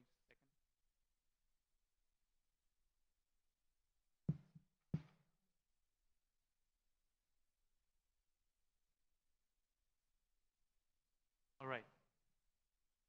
My talk today is about questions. I had a chance to facilitate a team meeting in which I got to ask a question. If you were a new superhero, what special powers would you have? Some of the answers that I got from the team: somebody wanted to be a mind reader, a power of that. Somebody would like to give smart answers as their superpower. For the engineering manager, it was, I wished I could get to understand, or get people to understand each other automatically without my having to manually do so. And if that was possible, my life as a manager would be made so much more easier.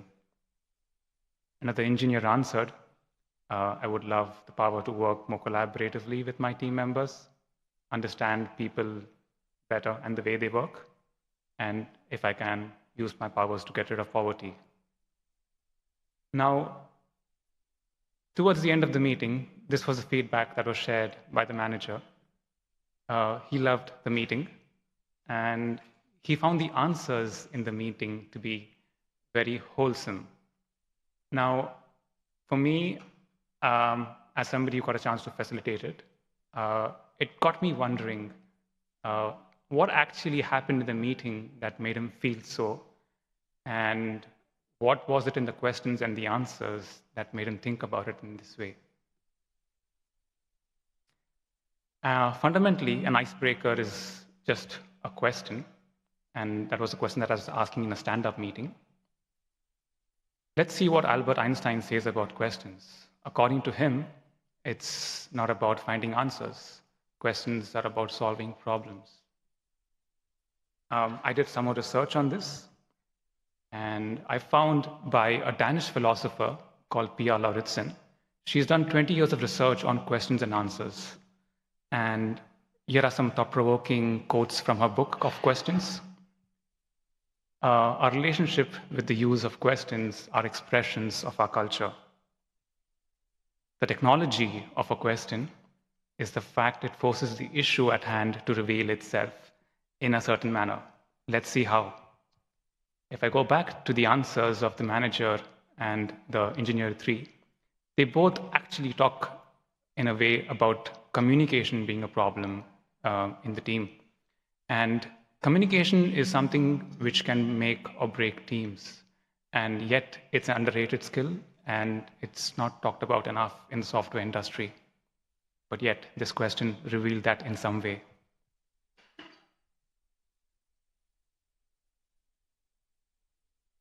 She also says in one of her TED Talks, questions have the power to connect people with each other and the world they share.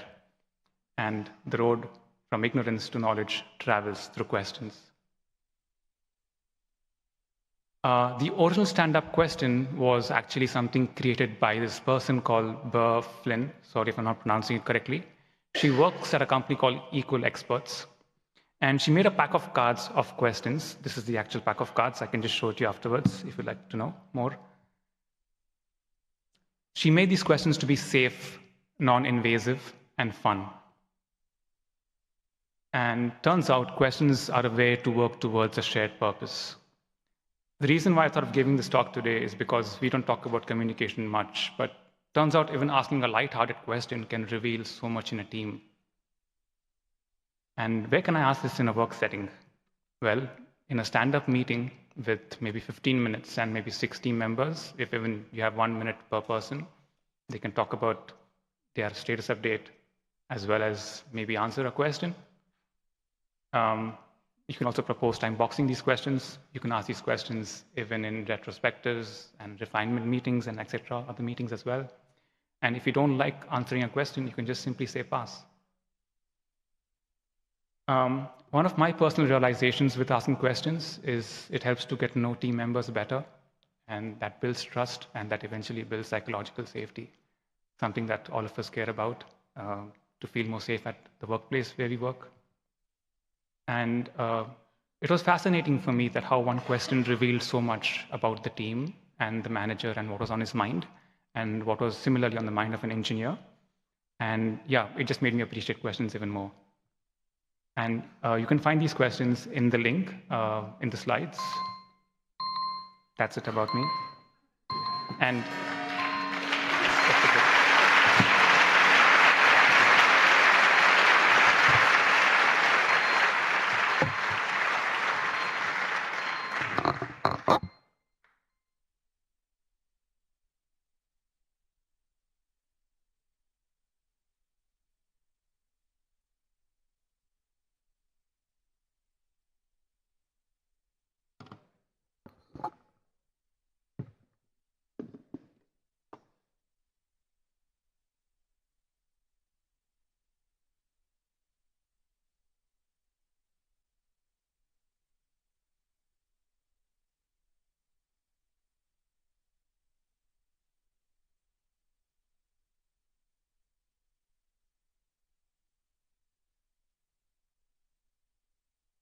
still making sure that we get next presentation, next lightning talk connected.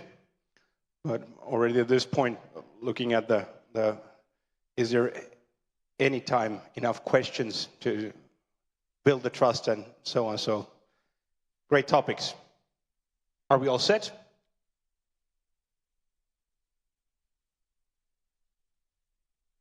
Not quite. Excellent. Then we'll wait. We'll just make sure that we have the right presentation. Different.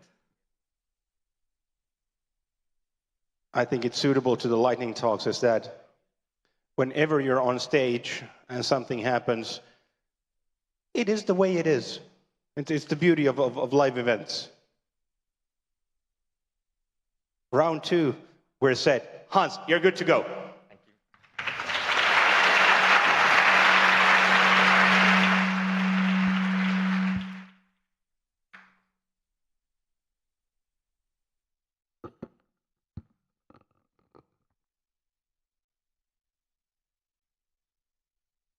Okay, so I guess now we're set. Hey, I'm Hans. I'm a Ruby developer from Vienna. I've been doing this for around 4 years, and I'm currently employed at Meister, who have a booth over there, and we're hiring. I'm here today to talk about command line apps. I love command line apps. I don't know, it's maybe the simplicity or like this thing. We're developers, we live on the command line, right? But still, every time I get to work with the command line, makes me feel like a hacker. I don't know.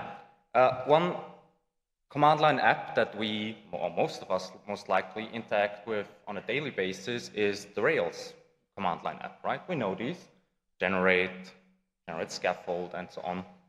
And a lot of people, this is actually a really great command line app. A lot of people actually go as far as to say Rails really is as productive or as successful as it is because it has a great command line app, because it really allows you to be productive.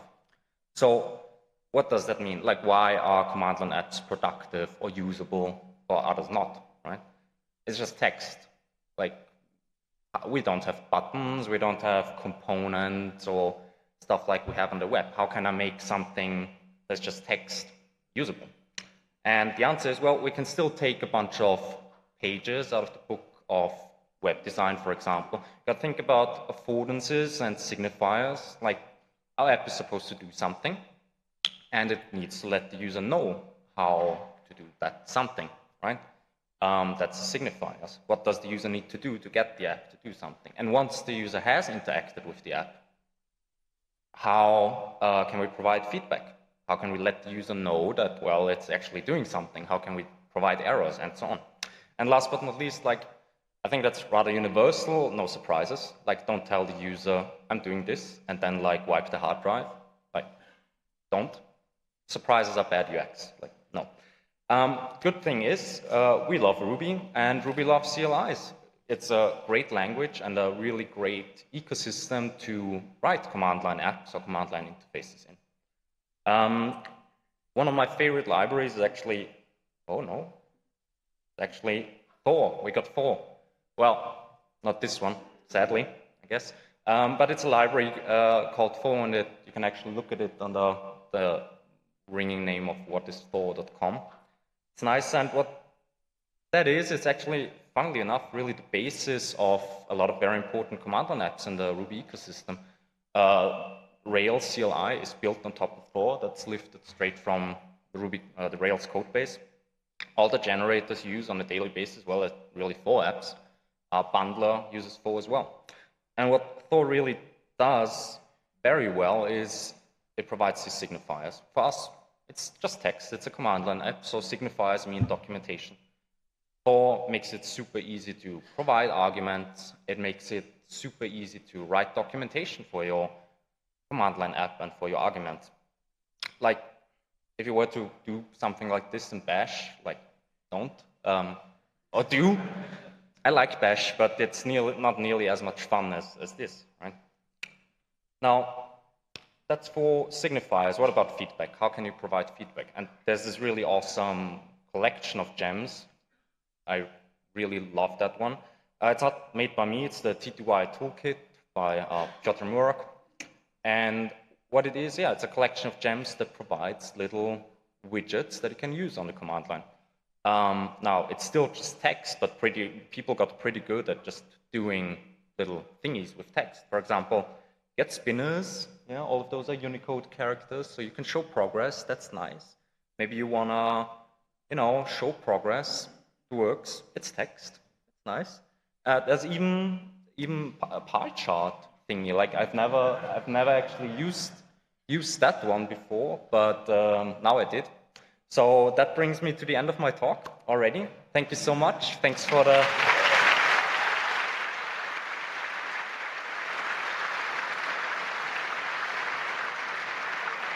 Thanks to people at Meister for the great support, emotional support. Thanks to the Euruko organizers for letting me get up here, and yeah, thanks to all of you. Thank you.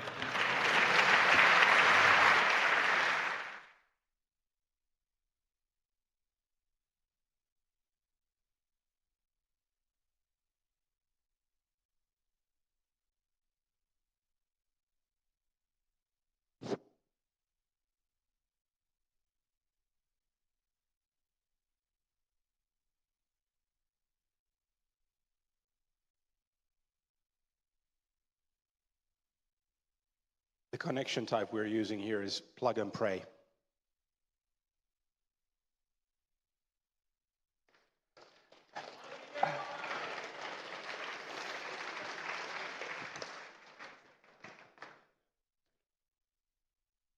I used to work for a guy who, he was a really great speaker and performer, and he was very open about that everything he said and what he talked about was stolen or modified from other people, and I'm pretty much along those lines. There's very few things that are original. I just want to check that I get a thumbs up from upstairs, and we get a nice, beautiful presentation. Are you happy? Perfect. So let's give a big hand to Hannah.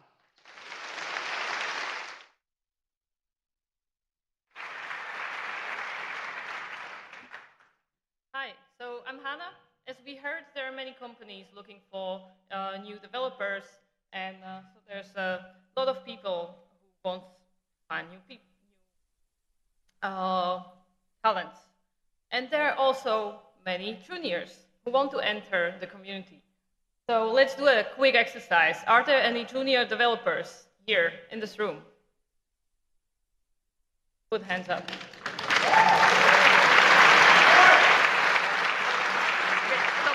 We have just 5 minutes, so then any senior developers? And any company owners? So all of you can do something to make this transition better. So I will tell you just my tips, which make my way to Ruby community very pleasurable experience, and I hope you can use something of it. So how did I get there? My formal background is in judgment and decision-making psychology, and when I was doing my PhD, I learned this statistical programming, statistical language R, and it was so much fun. And then it kind of brought me. Then I was teaching paragliding in the meantime. I got my first baby, and so I was like, I want to do something for me, so I'll learn to code. I stumbled upon Ruby Monsters, what's the Ruby course for women, and big shout out to Mario as one of the coaches who's here.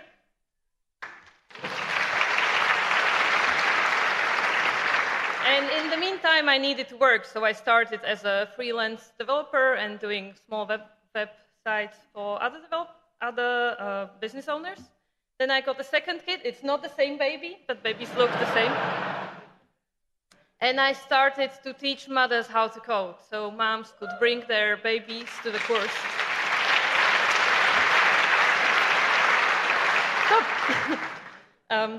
I was also asked to teach at Levagon. So I met many great students and teachers. I joined GitHub half a year ago, and that's what brought me to Euruko. So I will talk today about the happy path. So we know about a lot of struggles women and other minorities have to deal with.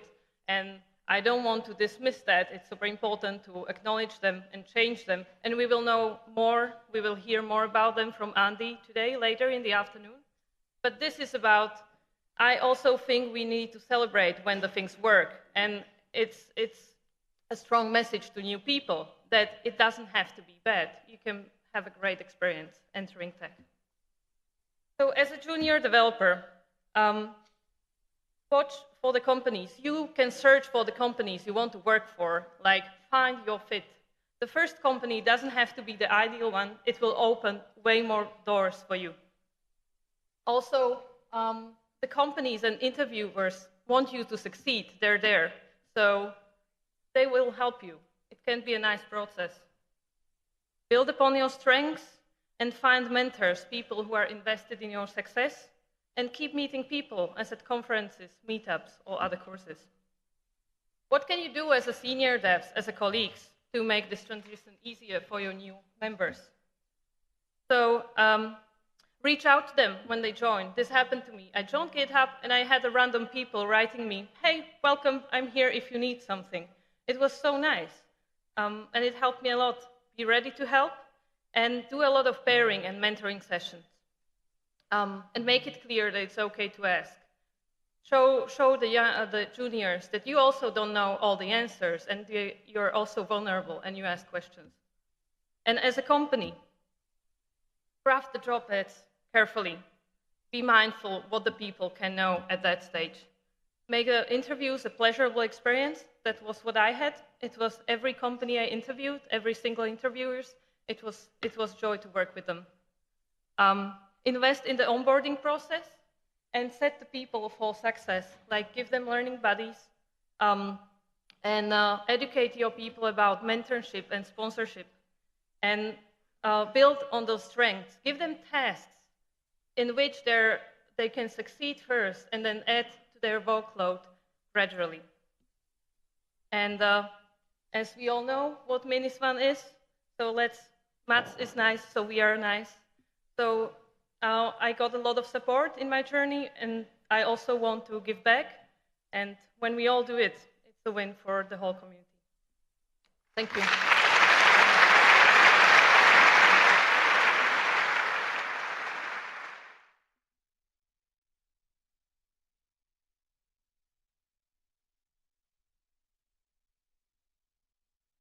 Hanna, thank you so much. Must be one of the most important rules in any business. Be nice.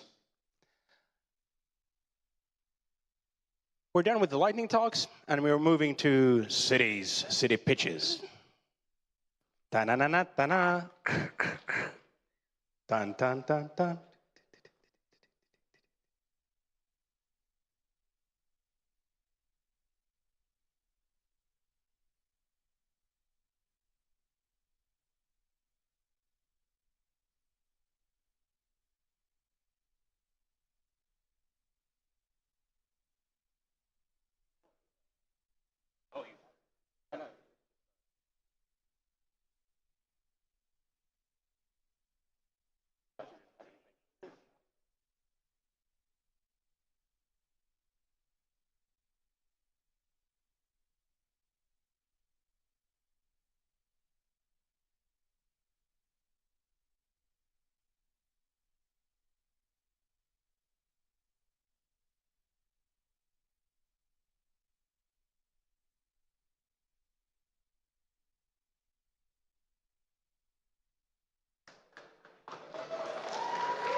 And here we go. Yeah. Oh. Hey. Hello. Yeah. Now. Hi, folks. Granada is my hometown. Granada is located in the south of Spain. It's a small and beautiful city with a lot of history and monuments, like the famous Alhambra. You can see in the picture. Granada is the city of the free tapa, which is basically a small bites of food given for free when you order a drink. It's close to the city. We have mountains to ski and beaches to enjoy the good weather. By the way, we have an amazing weather the whole year.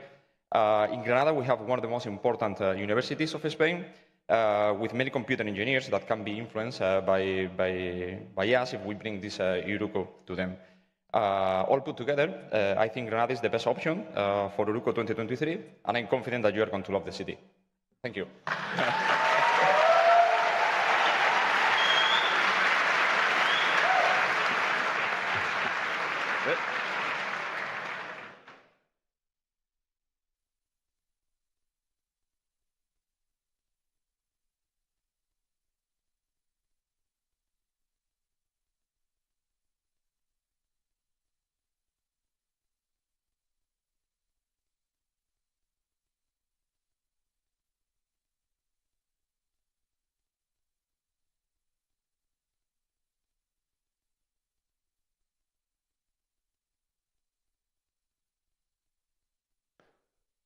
And do we have Gdansk here? Perfect.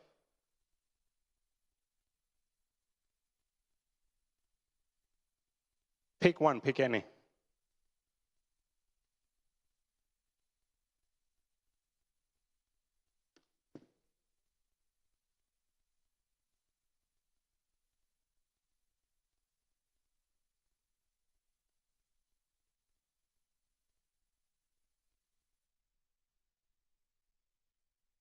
We're all good to go. Gdansk.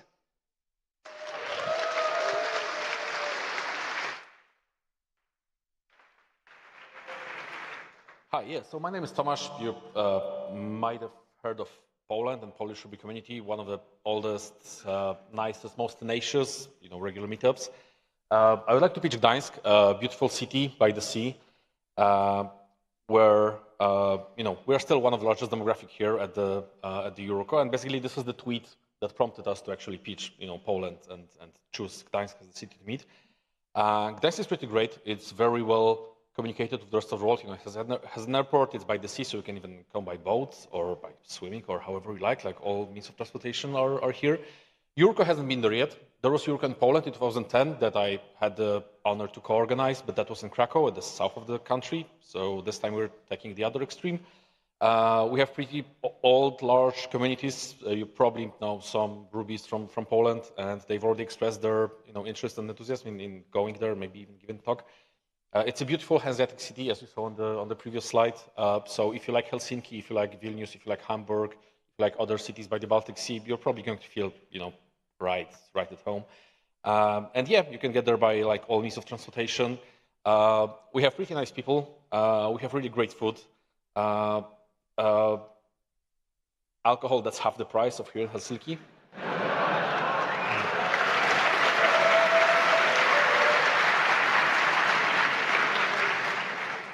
But if you prefer non-alcoholic beverages, they're also way cheaper. So, and you probably haven't been to Gdańsk, even though you probably should, because it's a really great place to visit. So please vote for Gdańsk for 2023. Thank you.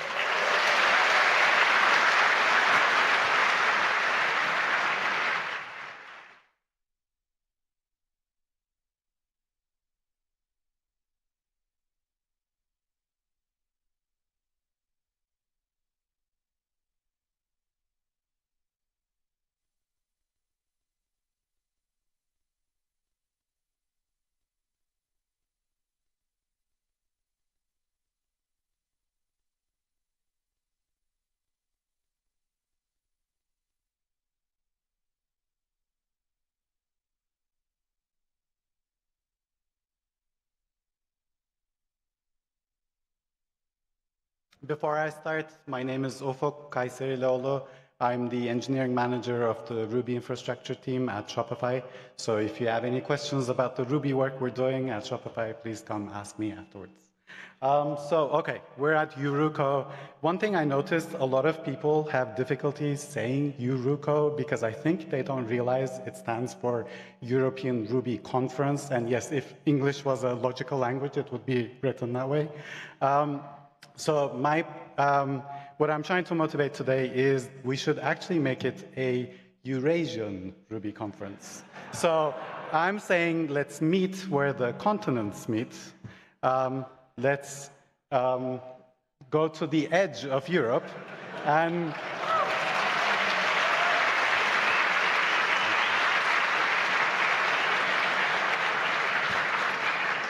let's meet in Istanbul. Let's make Istanbul Euruko 2023.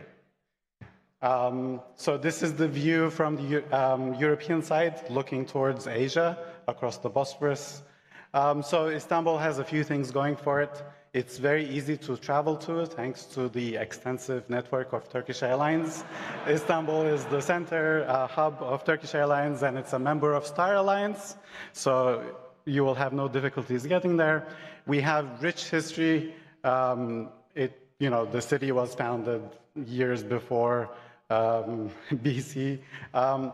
This is one example, Hagia Sophia, which is a church/mosque, and it's been standing there for about 1,500 years. Think about that. It was built in 537, and it's intact in an earthquake zone. So, think about that architecture.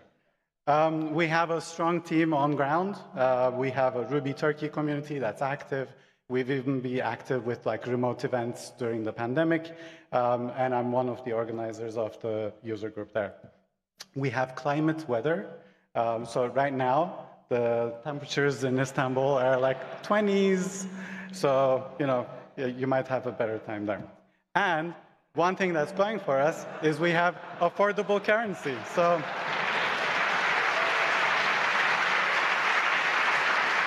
your euros, pounds, dollars go a long way. So yeah, once more, let's make Istanbul Euruko 2023.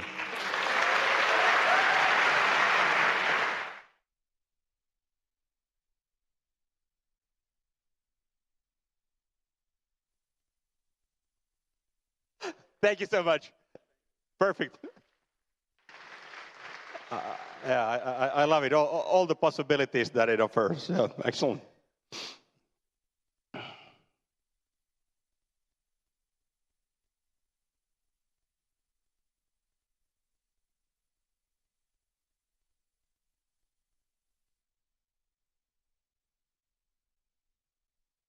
Lviv, and we are good to go.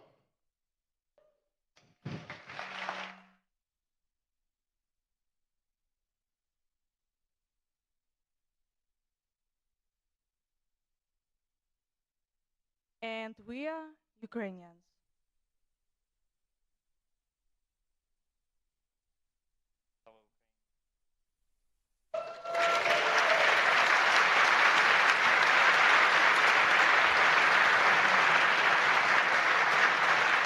Thanks. These applauses are for our defenders and everyone who helps us to fight against Russian invaders. Thank you. And we are warmly welcoming you to visit our country, especially the west part of it, the Lviv city, and feel our bravery, our openness, our sense of humor, and our readiness to help each other. And also taste delicious local food and feel our hospitality. Which is also not so you can enjoy it. Yeah, it's true. So Lviv is waiting for you. Thank you.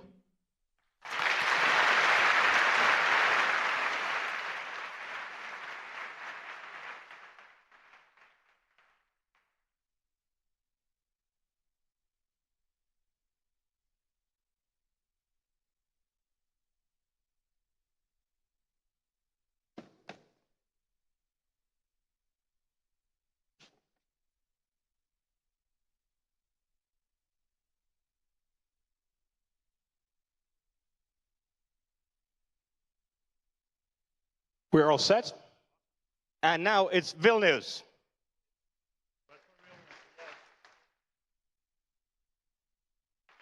Can you hear me, guys? It's all good, right? So, hi, everyone. It's so cool to be here, to seeing people face to face. That's so unusual after all this COVID lockdowns and this stuff. This is almost like the first time for me in Finland, and I'm learning a lot of like cultural stuff here. And the one thing that I learned that yesterday was the thing that was invented here. It's International Failures Day. I don't know, we failed to celebrate it yesterday, and it looks like my presentation is going to be like a little bit to this kind of extent. So I'm pitching Vilnius. I live in Lithuania. Whoa. And the next year it turns to be the anniversary, 700 years anniversary for the Vilnius. And the whole year is packed with bright events and everything that is going to be like so fabulous and amazing. And I believe Euruko could be the one first gem into the beginning of the whole century history for the Vilnius, starting from the beginning. So what is Vilnius? Not really people knows what is that. So that's the city that you can, hide in. On the one side or the other side, you can walk through the whole city by foot.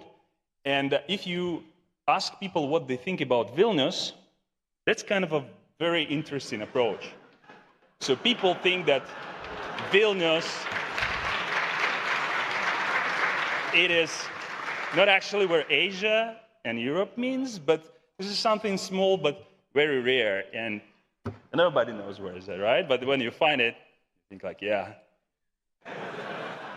It is amazing. So I was taught that to be successful, I have to mention that there is a lot of local beers, a lot of breweries, a lot of stuff. All cool, and you can enjoy it a lot, which means that you can actually have like more connections with local people, more connections with people who you brought with. And the cool thing that I brought actually, is the place. Euruko was in the conferences in the different buildings, even on a ship. So in Vilnius, we have a prison.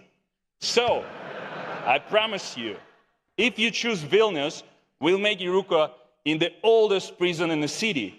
And it's so cool with all the things that's happening there and the absolutely outstanding afterbodies. I've been there. Trust me. Amazing stuff. Also nice food. So to be serious, like in Vilnius, you will try something that you've never tried before. And that will make you happy. Bring your friends, bring +1, do whatever you want to do. And we have a community. The last Ruby conference we had in Vilnius happened 5 years back. Then the COVID lockdown, and now we're rebuilding and kicking off back Vilnius Ruby user group in the city, welcoming a lot of people from Belarus, welcoming a lot of people from Ukraine, united a lot of Rubies there, so that's going to be awesome. A few more tips. Fly is easier to get to Vilnius. Don't drive. That's not a good idea, specifically with the price of the beer. Not everywhere pants are allowed. So this is just for a reminder. I don't know how seriously you can take it. And nobody told about karaoke. So Vilnius karaoke is one of the world famous karaoke. This picture doesn't show how it really looks. That's for your attention. But you will experience that for yourself. So please vote for Vilnius and we'll do our best. Thank you.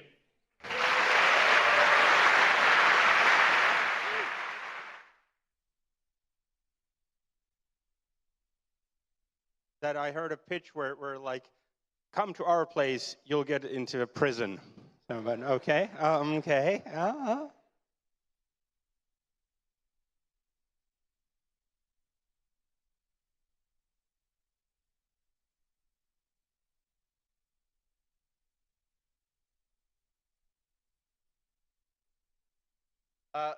So, hi, I'm Andy. Get used to this face, get used to this voice. I'm on again in like 45 minutes. These are a couple of things that I do. First, Ruby Friend follows really nicely from the talk about juniors. If you feel like you want to do some mentorship, you're not getting the opportunity at work, go and sign up there, and I'll match you with someone. And if you're a junior dev who wants a mentor outside your company, also sign up there. It's me, a spreadsheet, and some mailing software. I didn't Rails new my way out. I run Brighton Ruby in the UK, and have done, next summer will be my 10th year. Not 10th event, there will be, there's been interruptions. And what I realized looking back is that next year is Euruko's 20th year. Conveniently, you can go to the Wayback Machine and steal some logos for excellent slides. Now, obviously, what I'm proposing is some sort of great 20-year jamboree, decade-capping monstrosity of a conference in one of Europe's friendliest cities. And I fully intended to get up and do that, but actually I don't want it. I was sat at dinner last night, and I thought, oh yeah, this would be great, I have a massive Euruko. And I realized, I'm going to do Brighton Ruby anyway. You should definitely come, it's really, really great. But what I want is more of this. So I don't want your votes. I don't want you to vote for Brighton. I want you to vote for one of the other cities. And whoever wins, I want to encourage the other cities to put a damn conference on anyway.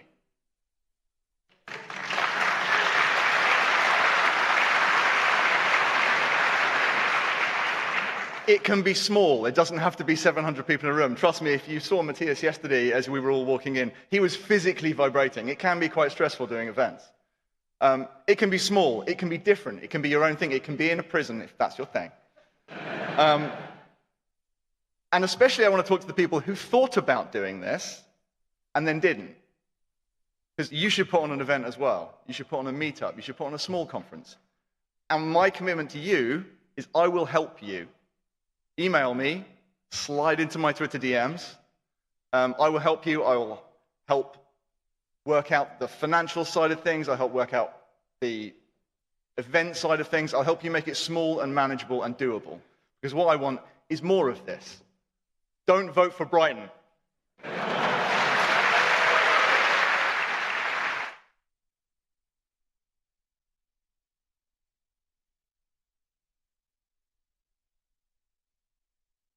Applause.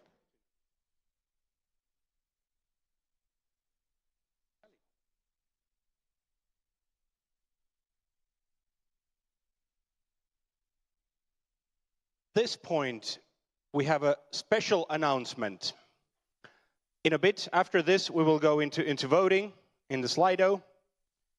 But before that, as you mentioned, every event takes a group of people to make it happen. And very often, it just so happens that there is someone who's carrying a fair amount of load, and that's the way things are.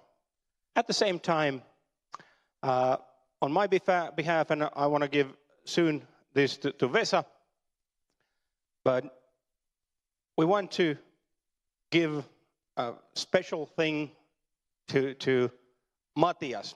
And as they say in the boxing rings, they come up with these ludicrous, and into the blue corner, and I'm going to start, then I'm going to give Vesa, because there's a lot of things. And our organizer, coming from the blue corner, 2 times Euruko organizer, 4 times Frozen Rails organizer. And Moi Matias.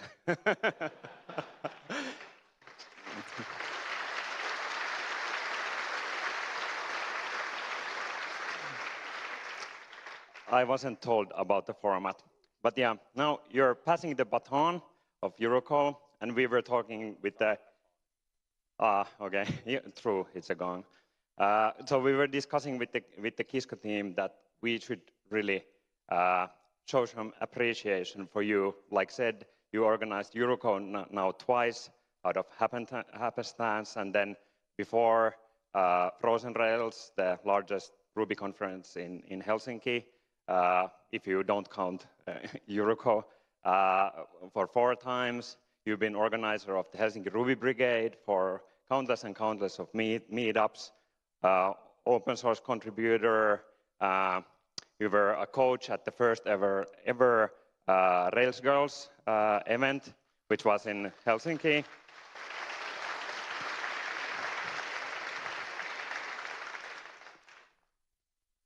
So we want to present to you the Lifetime Award for Ruby Community Excellence. Thank you, Matthias.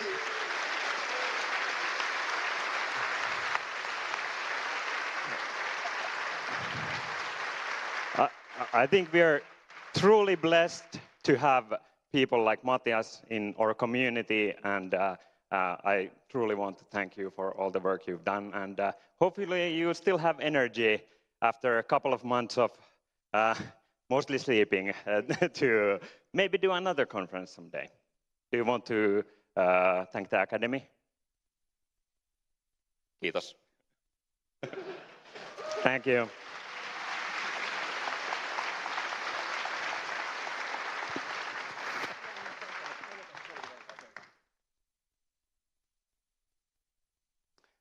The moment Matthias gets his laptop back, which is right about now, we are going into voting for cities. You got very different pitches, very different unique selling propositions from different cities. The voting will open in a bit, and our next talk is in 2:30, so we have a good 40-minute break here. 2:30, we will continue. Thank you so much.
And we're going to go in just about 2 minutes. And please, people, remember to vote for the next Euruko city on Slido. If you have any issues with Slido, grab someone with a crew hoodie and they'll fix it. But please do vote, and we'll be going in just 2 minutes. Thank you.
Next, we're going to have a love story between Ruby and JVM.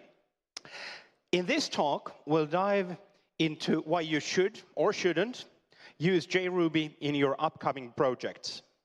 We'll compare the language to Ruby and other JVM languages, discuss its limitations and restrictions. So, here it is, a JRuby love story by Yarden Laifenfeld.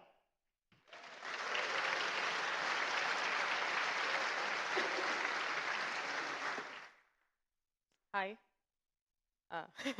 Thank you so much for having me. I'm really excited to be here. Let me preface this session by saying that all credit is due to the team that is working on JRuby, the individual contributors and everyone, and all credit goes to them. So big kudos to them. They're working on it, amazing features, everything. I'm not a contributor, so getting that out of the way. But thank you to me, because I'm going to talk about Java at a Ruby conference, so that takes some courage, right? Thanks. So yeah, I'm just here to spread the word and tell you guys about my story with JRuby. So let me start by introducing myself. I'm Yarden Laifenfeld. I'm a software engineer at Rookout. I have a background of low-level programming in C and Linux IoT environments, and I jump around between languages a lot. So at Rookout, we're developing a debugger for production. We support 6 different languages, and that means that I can code in up to 6 or maybe even 7 different languages, not a day, but maybe in like a month or 2. So I mainly do Ruby, Java, and Go, but also C#, Python, JavaScript, and C++. And then one day, my boss came to me with a task: support JRuby. Now I was like, what? What is JRuby? So that's what I did. I looked it up. Now let me take you back in time to the year 2000. I don't know, panic about the Y2K bug is dying down, and maybe I could walk, but certainly not code back then. And a lot of people are working on a very big problem that exists in Ruby actually up till today, which is Ruby's performance. In 2007, YARV, right, YARV, is created to improve performance like 4 times faster than Ruby. But in 2001, JRuby is created for the same reason, right? So JRuby is 100% Java implementation of the Ruby programming language. It is Ruby for the JVM. So, OK, that's like a very, I don't know, general thing to say. And let's just jump right to it. Should we use JRuby? Should you use JRuby today? And let's talk about the advantages. So first of all, JRuby, because it's written in Java, like the core libraries and stuff, you get integration with Java libraries. Also, you can call Java code from Ruby and Ruby code from Java. And you may not like coding in Java yourselves, but other people do. And they might write code that's really useful for you. So you could just write Ruby and integrate with their code using JRuby. In addition, JRuby runs atop the JVM. This gives it access to things like threads. Threads don't exist or don't exist well in Ruby, but in Java they're great, and you really should use them. So if your code is going to use threads, JRuby is probably better performance-wise. Also, JVM is known for being good with long-running applications. The longer your application runs, the more optimizations the JVM can do on it. So short-running applications, Ruby is good. But if your application is going to be running for a long time, the JVM can take and optimize it, according to previous invocations of functions and stuff like that. There's actually amazing stories about people who have a service in JRuby running for 10 years. I mean, that's a long time.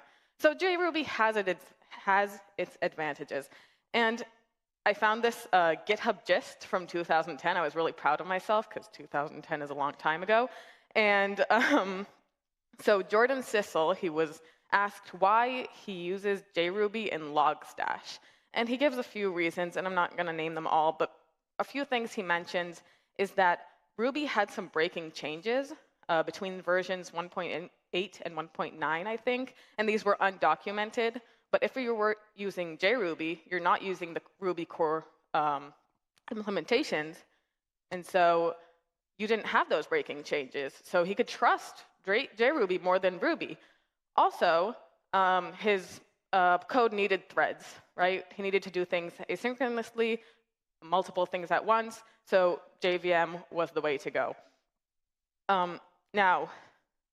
So in 2010, people chose JVM, JRuby. Not a lot has changed since then, but CRuby also has its advantages. And a big, big, big advantage is that CRuby has a larger community. So more people use CRuby than JRuby, and that causes that causes more features to be built, right? There are more people contributing, more people are finding bugs. So in JRuby, there might be an edge case that only you experienced, or someone else maybe a long time ago, but they didn't really get to fixing it because there were more important things and not enough people to work on it. So a large community is important when talking about our programming language is good, because a larger community means more support, more features. And in addition, the latest version of JRuby, it's still being developed today, it's still being updated, but the latest version is only compatible with versions 2.6 and down of Ruby. So these are the things to consider, right? Performance-wise, JRuby is there for you. But syntax, support-wise, CRuby it does have its advantage there. That's not to say that the JRuby community isn't supportive and helping, but just not at the same amount. So to the question, should you use JRuby? My answer is, I don't know, you choose. Just like between choosing any language for your next project, choosing between JRuby and regular Ruby just shouldn't be any different, right? Consider performance, consider support, bugs, things like that. How long do you want your code to run? And then choose. The big advantage of JRuby is that you don't need to learn a new language, right? I'm guessing most of you know Ruby, so changing to JRuby isn't that difficult. But I'm getting ahead of myself, because the task at hand wasn't to learn what JRuby is. It was to support JRuby in a debugger for production. So let's talk about that. I kind of split this into subtasks. So I had running an app And this wasn't just running an app with JRuby, it was running an app with JRuby and one of our debuggers attached. Adding a breakpoint, so just being able to kind of manipulate the code and stop it at a certain point. And then the third part is collecting data. So a stack trace or local variables, stuff like that. Because if you just add a breakpoint and stop the code without collecting anything, that's not useful.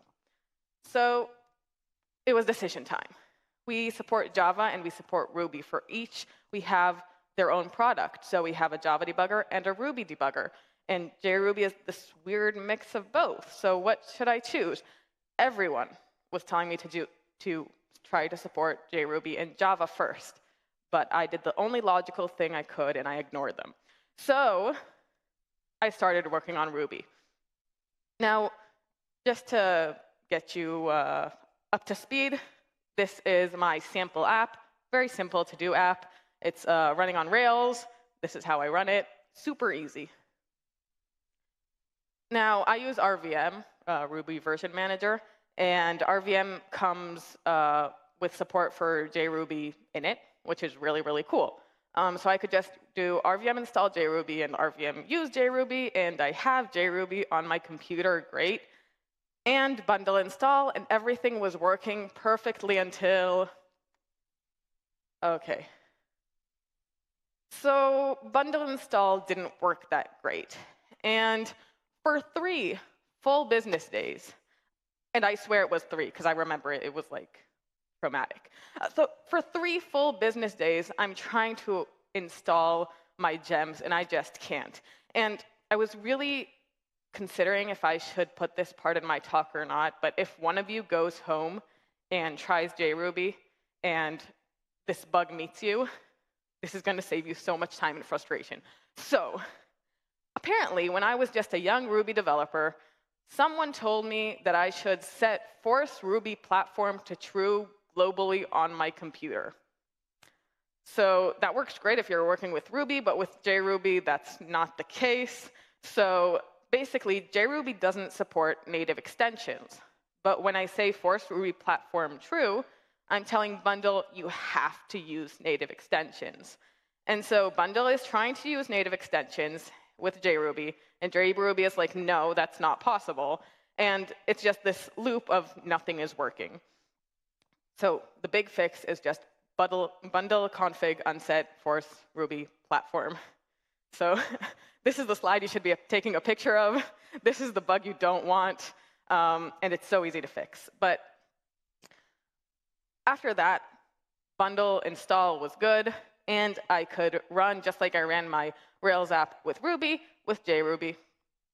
So I'm running Rails, and Puma is booting, and it's running. And you can see right there, it's actually running with JRuby, and I made no changes whatsoever to my code. So if you're thinking of moving to JRuby, if you're like, wait, maybe I should test this performance, and how long will it take to start my application, do it. It's that easy. Do it. OK, so I was able to run an app, but I'm still not done because I wanted to run an app with a debugger attached.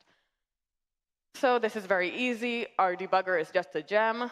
So bundle add rookout, and then we have to add a quick initialization line. So I did that.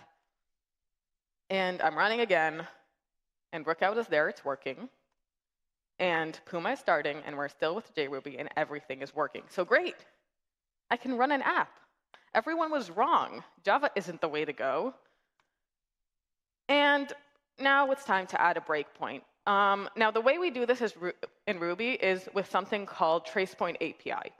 Tracepoint API is very useful. It allows you to trace your code. Basically, there are many, many events that you can sign up for.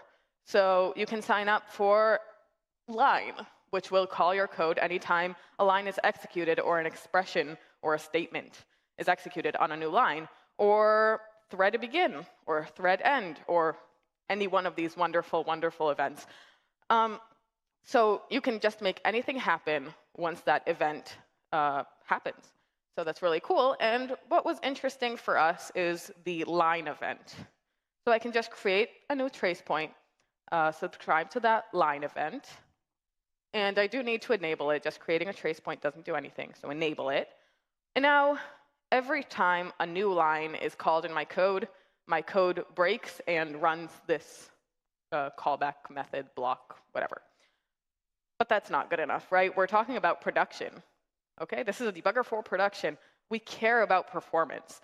So we don't want to stop at every line, only the lines that the user wanted to stop at. So we're going to enable two parameters. One is the target, so only on this method, right, the M1 method, our code will break, and only on a certain target line. So whenever our code reaches the M1 function and the 14th line, our trace point will be called.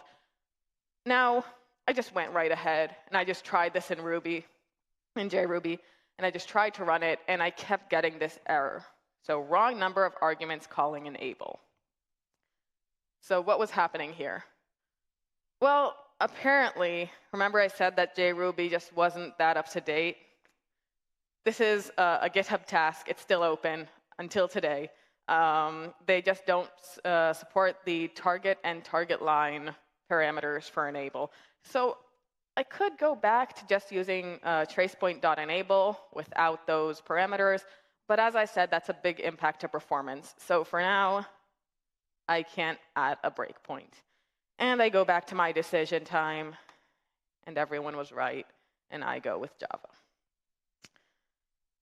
So once again, we have our 3 tasks. It's back to the drawing board for us. And even for running an app, it's a little more complicated with Java, because we use something called a Java agent. Now, a Java agent is very similar to a regular Java program with a few extra steps. So first of all, it's a Java program that runs alongside another app. So there's no real use of running a Java agent alone by itself. As you can see here, we have our app, and then our Java agent is kind of attached to it. We attach it using the Java agent flag and give it the jar file, which is the program, the Java bytecode program. Instead of starting to run at main, it starts to run at pre-main. Not a very big difference. And it can use the instrumentation API. Now, the instrumentation API is super powerful. Remember trace points? Well, it can give us something similar to that. It can allow us to inject bytecode while our code is running. So that's really good. And we can use that because we want to inject bytecode when we add a breakpoint. So JRuby runs atop the JVM, so we can give it flags to pass to the JVM. So we needed that Java agent flag, and I can just pass it that Java agent flag and pass it my jar. And Rookout is running, and everything is running. So this was even easier than Ruby, right? We're running. And now it's time to add a breakpoint. And first of all, quick JVM intro, kind of. How does languages atop the JVM work, right? There is Scala, there's Kotlin, Clojure, JRuby, and they all run atop the JVM. So what happens is that the code goes through some compiler, whether ahead of time or right when the code is running. That compiler produces bytecode, and then the bytecode is the same whether you're running Scala, Kotlin, whatever. And then the JVM knows how to run and optimize that bytecode. And so what happens when I create a new class? Well, in this case, I'm creating a new class. The class is called item. So the JVM needs to load that class from somewhere. So it uses something called a class loader. A class loader is an object that loads classes. So the JVM requests, hey, can I have the class bytecode for item? And the class loader says, sure. Here's the class bytecode for item. And maybe the class loader also compiled the bytecode or it just pulled it from a file. The JVM doesn't need to know any of that. But because of the instrumentation API that our Java agent has, we can add something called a transformer. And that transformer allows us to change our code. So what will happen is that the JVM requests the item class, and then the class loader will give the bytecode to our transformer, and our transformer can do whatever we want, like, let's say, add a breakpoint. And then it'll return the transformed bytecode to JVM. Now, this is just the tip of the scale. There's so much more I can dive into here, but we're short on time, so let's continue. So we have the way we're adding a breakpoint. And because this works for every language at the top of the JVM, right, and every language at the top of the JVM is compiled to bytecode, and that's how it works, I was expecting this to work. But come on. Of course, it doesn't work at all, right? So I go ahead and I place a breakpoint in a function that creates a to-do task. And then I go ahead and add a to-do. And I expect it to be active, but the breakpoint still isn't active. The class was supposed to load, right? I created a task, that function ran, and I just told you that when a function runs in Java, the JVM asks the class loader, and it has to load it, and it was supposed to go through our transformation. So I was really confused, but I didn't give up. I added another task, but that didn't help. So I was really, really frustrated, and I was just like smashing the keyboard at this point. But you laugh, but suddenly the breakpoint becomes active. So sometimes smashing your keyboard is the answer. But this was like, what was going on here? So let's think about it. A few spaced out invocations caused the class not to load, right? Nothing was happening. 2 tasks, nothing. But then many rapid invocations, which is me just doing this, and the class is loaded. This is just screaming JIT to me. So I went ahead, and I found out that JRuby has 3 compilation modes. Okay, interpretation, JIT, and compilation. So for interpretation, JRuby has its own Ruby interpreter inside the code. So in interpretation mode, it's only interpreting line by line, which is why no bytecode is loading, right? Because it's just doing it line by line. It's not loading classes.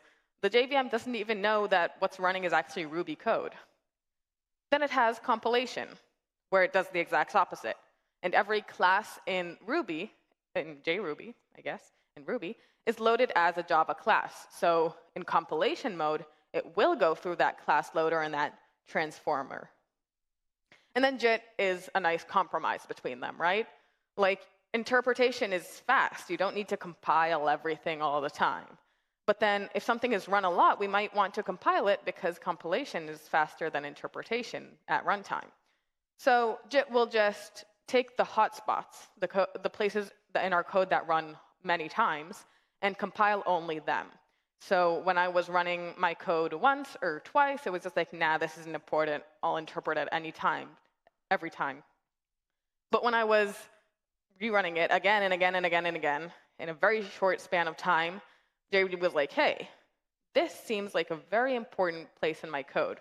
I should probably compile this. And that's why it was going through the class loader, and it was working. And thank God, because JRuby allows me to force compilation. So now I force compilation, and when I add a breakpoint and I add a task, the breakpoint becomes active, because when the class is needed, it compiles it. It's not JIT, it's just compilation. It can also be just interpretation, but then no breakpoints will be added. So great. I'm able to add a breakpoint. That's really nice. But since nothing can be easy for me, collecting data is going to be hard as well. So I have our create function, very, very simple. And when I put a breakpoint on the line you can see the breakpoint at, I expect 2 variables to be collected, right? First of all, that task variable, because it's just a local variable, and also self, right? Self of type task controller, that should be collected as well. But then this is what's really collected. So I'm hoping you in the back can see it as well, but there are a lot of variables here. Like I expected 2, and there's way more than 2. So first of all, we have class, scope, self, which is interesting because we need self. We have context. Then we have t_task15, block arg, and then $v underscore a lot of numbers. Now, also, a lot of the things here kind of repeat themselves, right? We see that title fly to Finland twice in $2 something. So I was kind of reverse engineering this. I felt like smart that day. So I was like, okay, maybe this is the return value of each line, right? Because Ruby, every line produces something, produces some kind of return value. So JRuby was just documenting every single line and every single action that was happening in local variables. I don't know why, but that's what it was doing. And then I had all these irrelevant ones, right? The class and the scope, they were not interesting. But when I went to look at self, this was not easy as well. Because I expected self and then all its, fields. No, I got var 0, var 1, var 2, up until var 20. And I can tell you, task controller is very simple. All it has is, well, a list of tasks. That's it. So why did I get 20 variables? And then meta class and flags and var table. It was a mess. Luckily, I was able to parse it. And I won't bore you with the details because the details are boring. But parsing isn't fun, but I was able to do that, and I got the object. Now, for variables, we have our $T_task_15. So I found this out last night, okay? I was texting with my JRuby friends, and I asked them, what's up with the T_ thing? And I was told, first of all, we plan on removing that. So they might be removing it, and might be just called task in the future, but this is what's existing for now. And I was like, okay, and will there be T_task16? Like, could that happen? They were like, no. So we just decided to put the 15 there for fun, to make you kind of contemplate why you're doing this. But no, you'll get one temp, right? The T is for temp variable, so you can just parse that. So out of all of those variables, I only needed 2. I don't know why JRuby needed the rest, but we'll let it do its thing. And so with all that parsing, I was able to support JRuby. Yay. I was really happy then. I hope you're really happy now. But what next? Well, I talked about a few things here. Ruby Tracepoint API, Java agents, class loaders. If you're interested in any of them, I won't tell people if it's in Java. It's OK. But if you're interested in any of them, I'll be posting my slides and some links to go over these topics that helped me when I was learning them. So just check it out. I'll be tweeting about it. And I really recommend it, by the way. These tools are really powerful. If you're ever interested in what's going on in your Ruby app, the Tracepoint API, super simple to use and really helpful. So yeah, thank you so much for your time.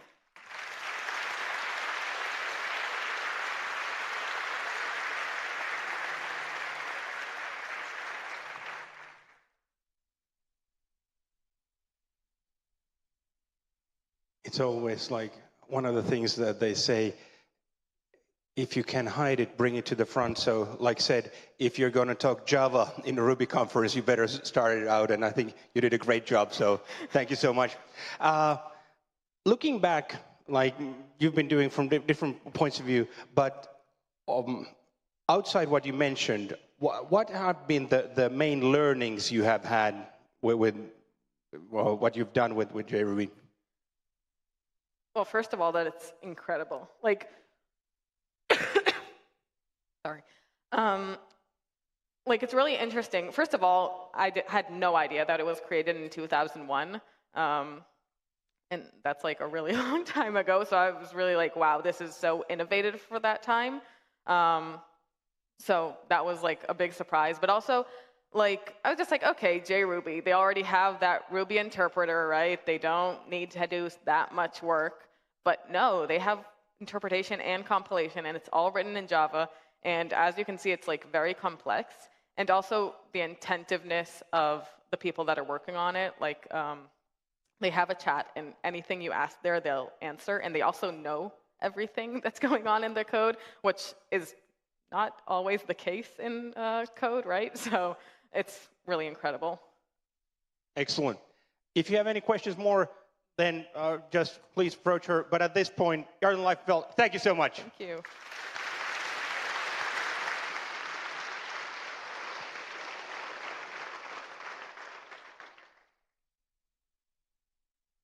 There is actually one question that just popped out, Yarden. Will all your future projects use JRuby? This isn't, okay. I said my considerations. I really like JRuby. I also like the JVM. So I think I will use that. Though, like, just check beforehand, because the missing features, there's not that many of them. Like, most of the things that you would use in your day-to-day, they work in JRuby. But if you know you're going to need something specific, just make sure it works, and then that's like great. And also migrating from Ruby to JRuby is really, really easy. So there's no reason not to. And also back, right? Because if I've been on JRuby, migrating back to Ruby is also easy. So if I ever need it. Excellent. Yarden, thank you so much. Thank you.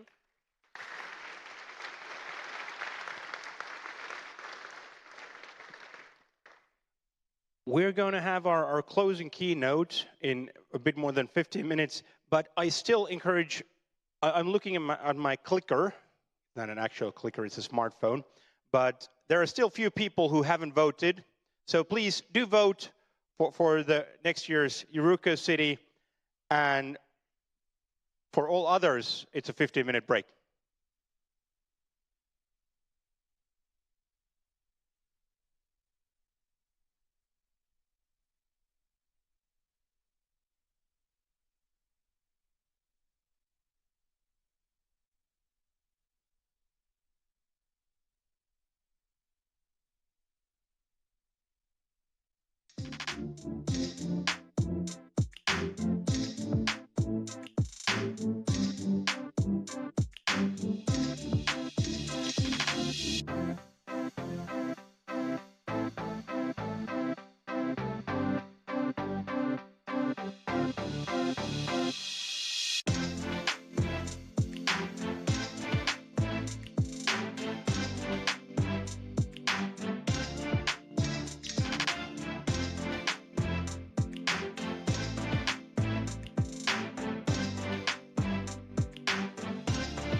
the last cups of coffee, and we're heading towards the end of the conference. Of course, at this point, for the last keynote, I want to thank each and every one of you for coming here. Give yourself a big applause. I also want to thank all our virtual attendees back home, back at the office. If you're at such a venue that you feel safe, you can clap to yourself too, give the applause there. And obviously, everybody who has been working for this event, all the organizers, all the technicians here, everybody at the venue, thank you so much.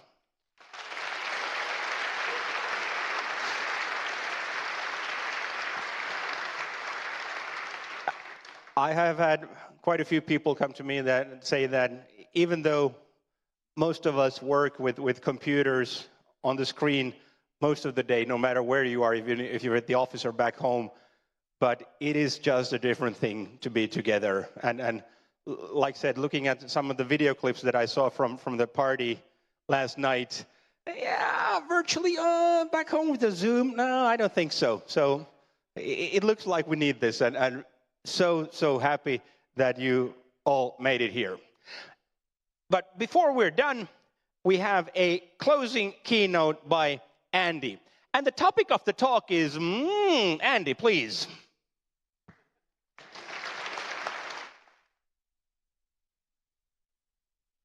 Hello, hello. Yes, I've gone full Madonna, which is nice.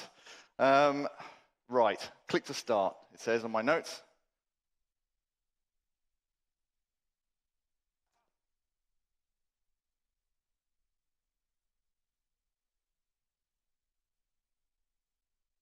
So weird that two of us are using this retro software to give our talks. You know, and I brought the system up in less than 2 days, so I'm a solid medium in terms of my personal skill level. I'm kidding, obviously. Let me just quit out of this nonsense and start my proper presentation.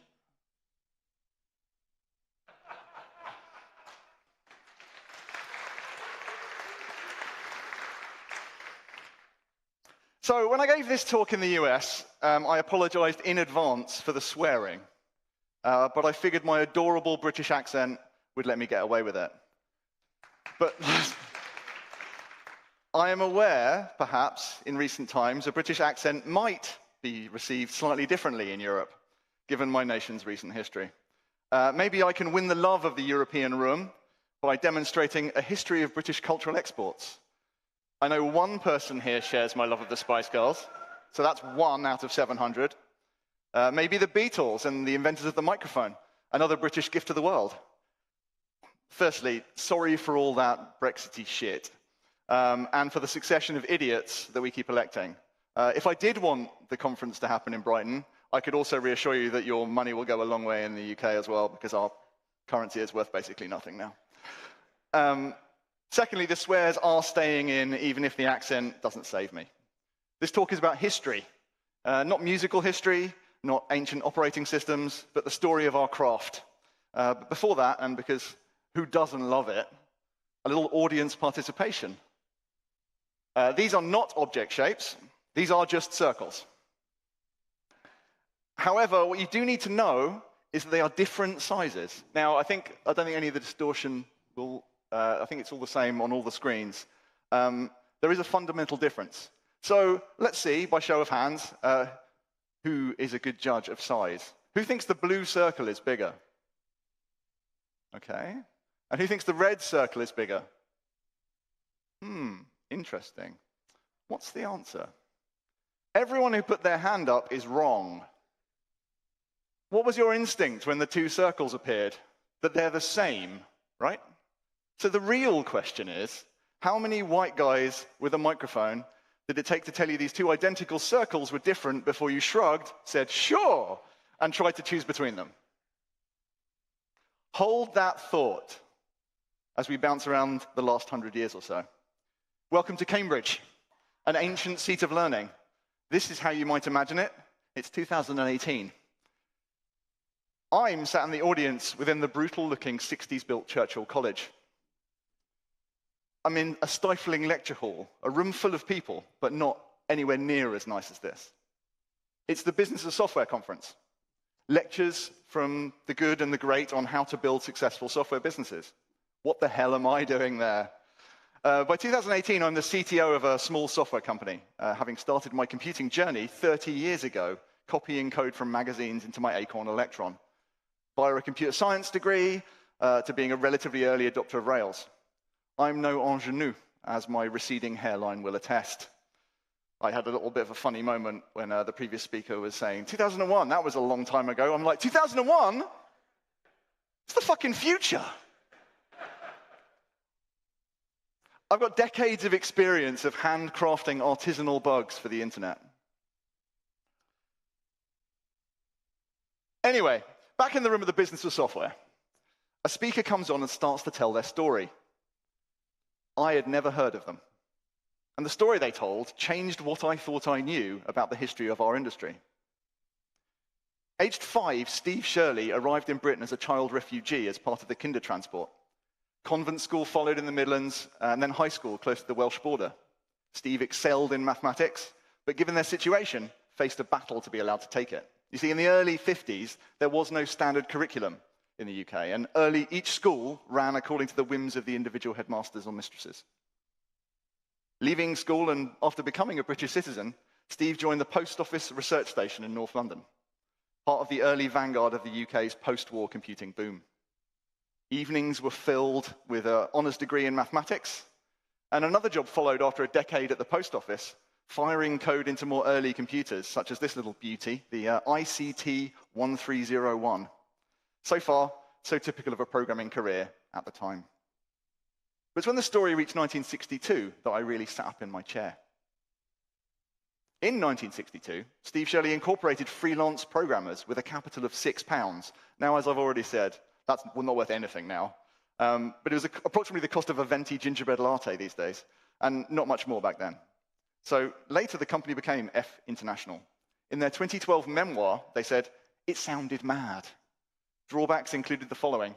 I had no capital to speak of. I had no experience running a company. I had no employees. I had no office, no customers, and no reason to believe that anyone wanted to buy my product.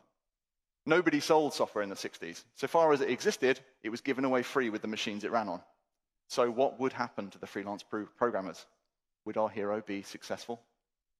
Well, yes, it was the Business of Software conference. Given it's a conference about how to be good at writing software and being in business, yes. It prospered for decades. Projects included planning routes for Tate & Lyle sugar lorries, calculating depot locations for oil companies, and even the black box for Concorde. They went international. The US, several European countries, and even growing through acquisition in India. In 1996, they floated on the stock exchange only 2 years before this idiot started his degree. This is a huge commercial UK software success story. And they pioneered a few remarkable things. The workforce was primarily remote in the 60s. They worked firstly with overnight post, and then later telephones as those became more available. The workforce was flexible, both in hours worked and the strength of the independence of the programmers. Folks only had to work 20 hours a week, and the management and staffing of projects was really dynamic. The profits were shared. In 1981, Steve Shirley established a shareholders trust and progressively gave away a controlling share of the whole company to the workforce, so that when the IPO happened, over 70 employees became millionaires. Oh, one more thing. Of the first 300 staff, 297 of them were women. Steve Shirley made a success by hiring an unorthodox workforce, even as the rest of the industry was struggling to find programmers as the business world rapidly computerized. And there was a reason for that. Because this is who was on stage. She's an OBE. She's a dame. She's a ch. What the hell is a ch? The CH is a companion of honor, one of the highest honors you can receive in the UK. There are only ever 65 at one time. Current companions of honor include Ian McKellen, Paul McCartney, Elton John, Judi Dench, and multiple former prime ministers. This is the group that she is a part of. And I hadn't heard of her at all, or her trailblazing software company. She exuded warmth, insight, and elegance from the stage. Here she is from a TED Talk in 2015. I'm going to need some audio for that. And in those days, I couldn't work on a stock exchange, I couldn't drive a bus or fly an aeroplane. Indeed, I couldn't open a bank account without my husband's. Right, give me a sec. There we go. For years, I was the first woman this or the only woman that. And in those days, I couldn't work on a stock exchange, I couldn't drive a bus or fly an aeroplane. Indeed, I couldn't open a bank account without my husband's permission. My generation of women fought the battles for the right to work and the right for equal pay. Nobody really expected much from people at work or in society because all the expectations then were about home and family responsibilities. And I couldn't really face that, and so started to challenge the conventions of the time, even to the extent of changing my name from Stephanie to Steve in my business development letters, so as to get through the door before anyone realized that he was a she.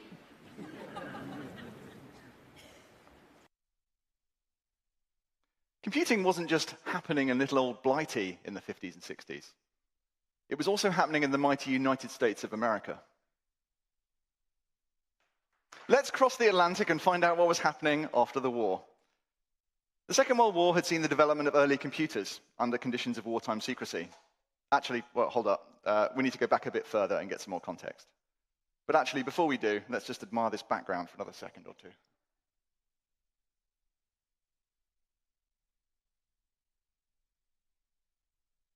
The term computer's been in use since the 17th century.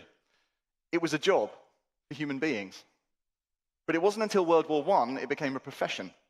In both world wars, large numbers of human computers were required.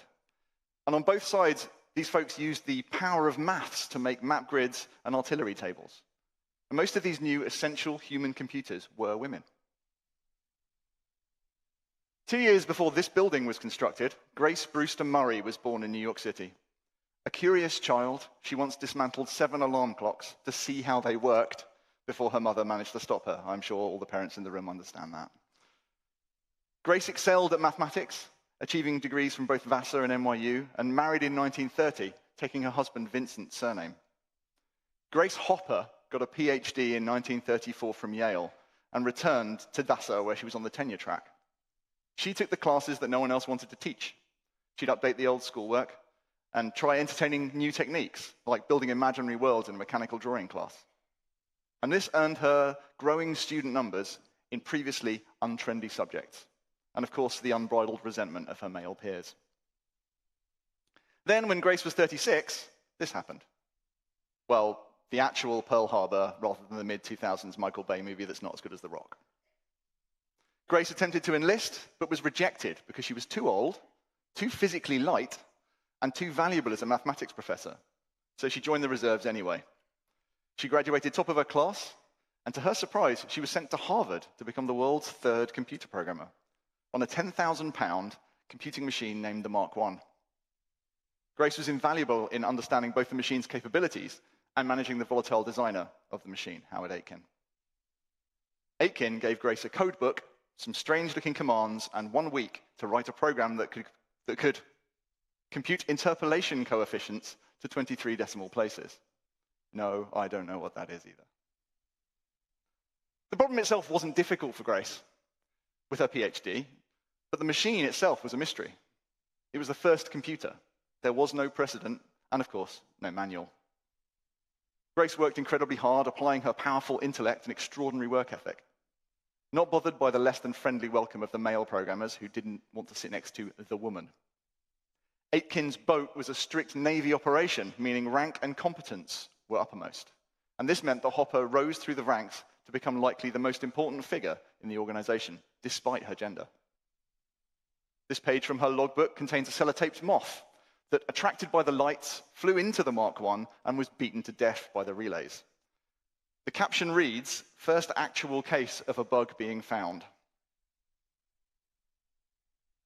Meanwhile, in Pennsylvania, the electronic numerical integrator and computer was created. This buzzing, electrically dangerous room of cables and vacuum tubes was similar, but orders of magnitude faster than the Mark I. However, there was a flaw with this new beast of a machine.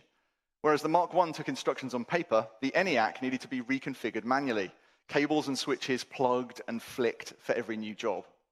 Whilst it could blaze through problems in comparison to the Mark I, a second of processing could take a day to set up. Plus, their cable management was awful. What Grace found when she arrived at the University of Pennsylvania was that she was no means the only female programmer. There were many other women who'd been working in similar roles. These women were key to this pioneering work. They latterly became known as the ENIAC 6. ENIAC itself was 8 feet tall and 80 feet long and weighed 30 tons. It had 40 panels arranged in a U shape with 18,000 vacuum tubes each. And again, no manual. As Betty Jean described it, ENIAC was the son of a bitch to program. But program it they did, literally moving around inside the giant machine. The Bettys were the programming aces of the project. When the ENIAC was to be unveiled to the scientific community, they were given a short 12-day deadline to do an unprecedented set of ballistics calculations. It seems tech keynotes have always been prepared in the last minute. Despite working around the clock and drinking copious amounts of apricot brandy, apparently, by the night before, there were still serious errors in the program. The Bettys checked and rechecked against the test program that was hand-calculated by their colleagues. Dejected, they slumped home. The big demo was going to be an embarrassing disaster. But like all good programmers, the answer came to Betty Holberton in her sleep. She made for the lab early, knowing precisely which of the 3,000 switches to flick to solve the problem. The lights were dimmed, and the calculation for the trajectory rippled across the neon lights of the ENIAC in merely 20 seconds, which is faster than the projectile could have been soared through the air. The demo had gone off spectacularly. The Bettys and Kay hustled to print souvenir sheets of results and handed them to the audience. The event made headlines. The women remember flashbulbs, but the photos in the papers showed only men posing with a thinking machine, sold as a giant brain doing thousands of calculations per second. But as we all know, ENIAC was not thinking. It was just doing what it was told really, really fast. In reality, the only giant brains in the room were the women walking amongst the panels on the ENIAC, programming it.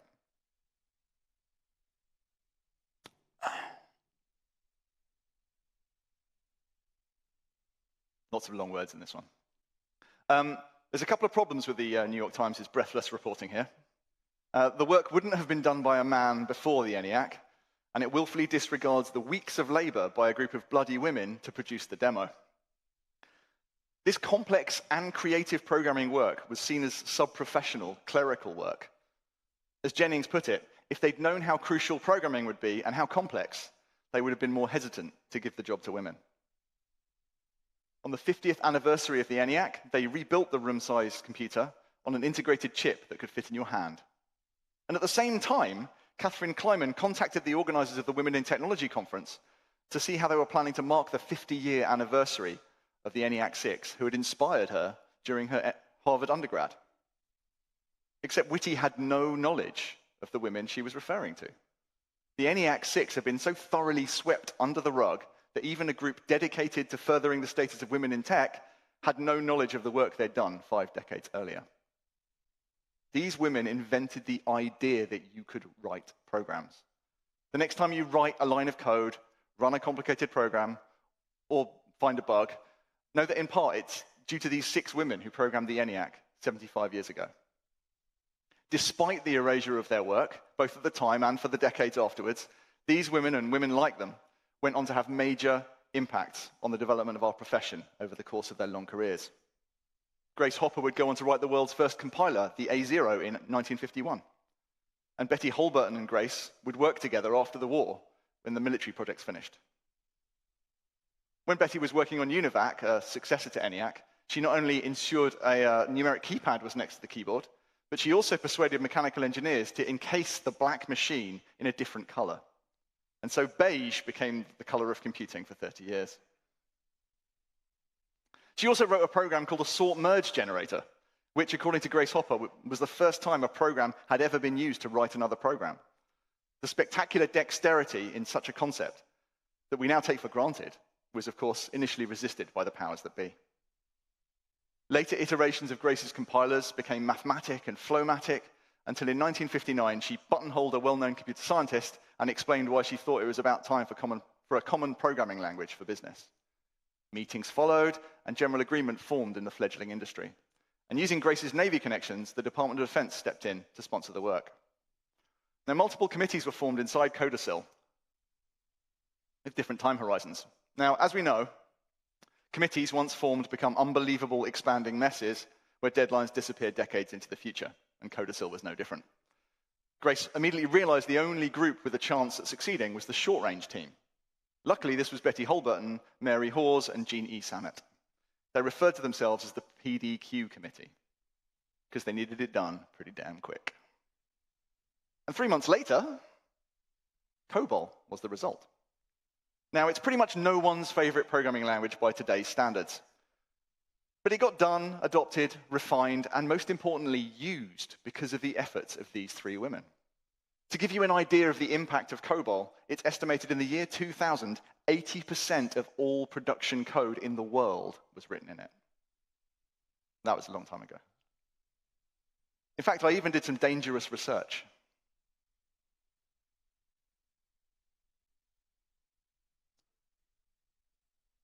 Anyone got any idea how many Ruby jobs there are currently on LinkedIn? There are 12,000 Ruby jobs on LinkedIn, but there are 5,000 COBOL jobs. So we win! Yay, Ruby community! At the jobs board on the world's weirdest social network. Good. But that is still a pretty good showing for a 60-year-old language that nobody really likes. We're by no means special in our software writing world. If you weren't moderately well off, heterosexual, or a white guy, it has sucked for most of history. Here are some other brief examples. Crick and Watson were the fathers of DNA, but their Nobel Prize-winning work on the double helix was based in part on the largely uncredited work of Rosalind Franklin. In 1967, Jocelyn Bell, as a research student, discovered the first pulsar. She found it by direct observation, unrolling miles of recordings and crawling on her hands and knees, looking for unusual deviations in a single wiggling line until she recognized the pattern. It was jokingly called LGM1, her little green men, and she had to overcome her skeptical supervisor, Anthony Hewish, to prove her discovery of a neutron star. Guess who got the Nobel Prize for Physics? Not Jocelyn. Margaret Hamilton, the lead developer for the Apollo flight software, and the famous tweet with the piles of paper, is credited with having coined the term software engineering. She said, "I fought to bring the software legitimacy, so those building it would be given the due respect, and I began to use the term software engineering. When I first started using this phrase, it was considered to be quite amusing. It was an ongoing joke for a long time." Oh, what's this? Is it a React conference? No. Savage. In 1968 in Garmisch, NATO convened a conference where a great semantic change was agreed in between ski runs. It was decided we'd no longer call it programming, it would become software engineering, a new professional version of our job.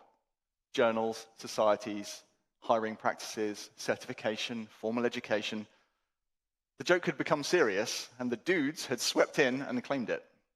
What had begun as women's work had to be made more masculine.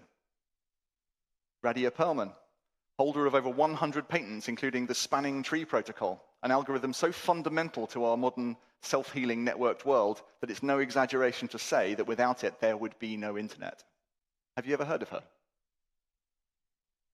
Susan Fowler joined Uber in 2015 as a site reliability engineer. On her first day, her new manager sent a string of messages over company chat. He was in an open relationship, and he was looking for new sexual partners. Apparently, he was trying to stay out of trouble at work, but he couldn't help it because he was messaging people on their first day asking them to have sex with him. She immediately took screenshots of those chat messages and reported him to HR. Not much happened. Until her 2017 blog post about the pervasive sexualized culture of Uber, the emails were only the tip of the iceberg. It eventually led to the removal of the CEO. And I've used mostly white, well-to-do women in my examples so far. The suppression of other minority folks or folks where other stereotypes intersect is even greater. In recent years, we've even dramatized these stories. Alan Turing's cracking of the code for the Nazis' Enigma machine arguably shortened the Second World War by months, if not years. He was a man prosecuted by the state for his homosexuality and chemically castrated. Dorothy Vaughan, Katherine Johnson, and Mary Jackson's battles with segregation were in addition to the difficulty of their work as human computers during the space race. The book is better than the movie, by the way, even though the movie has Janelle Monáe in it.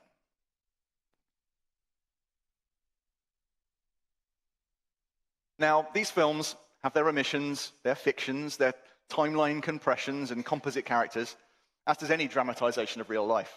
And in this presentation, I've done some of the same, to highlight injustice as well as success. The fact remains that everyone featured in this presentation has had troubles and obstacles over and above what someone who looks like me would have had.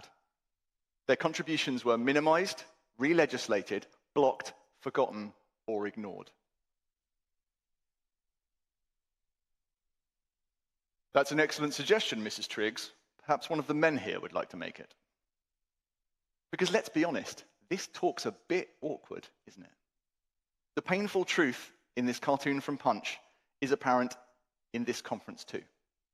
I'm not sure if you've noticed, but I am a white, middle-class, middle-aged British man with a computer science degree who played a lot of video games as a kid.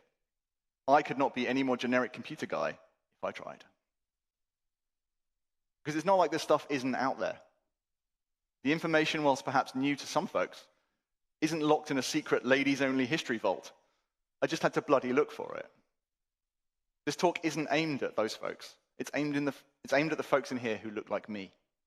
And let's be honest, even more at the folks you know who might skip this talk, or who are looking at their laptops right now because this talk is not technical enough.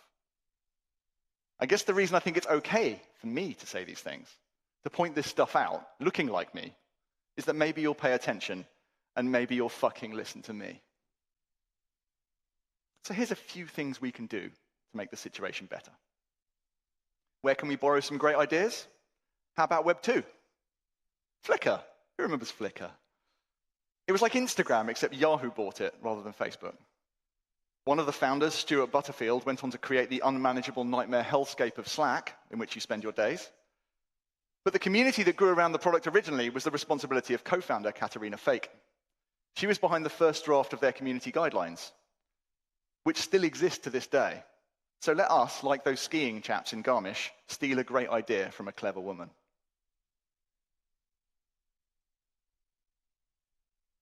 You're probably imagining your personal worst encounter with that guy right now.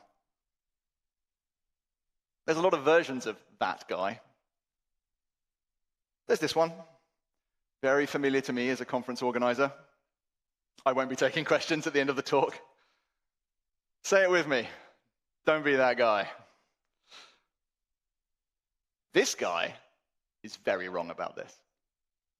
If technology isn't political, why are big tech's monopolies being questioned by the EU? Why are the crypto bros so desperate to create a currency outside the power of government? Politics is just a formalization of who has the power. If you believe politics isn't built into all the technology that you use, you're just saying you're happy with how the status quo worked out for you.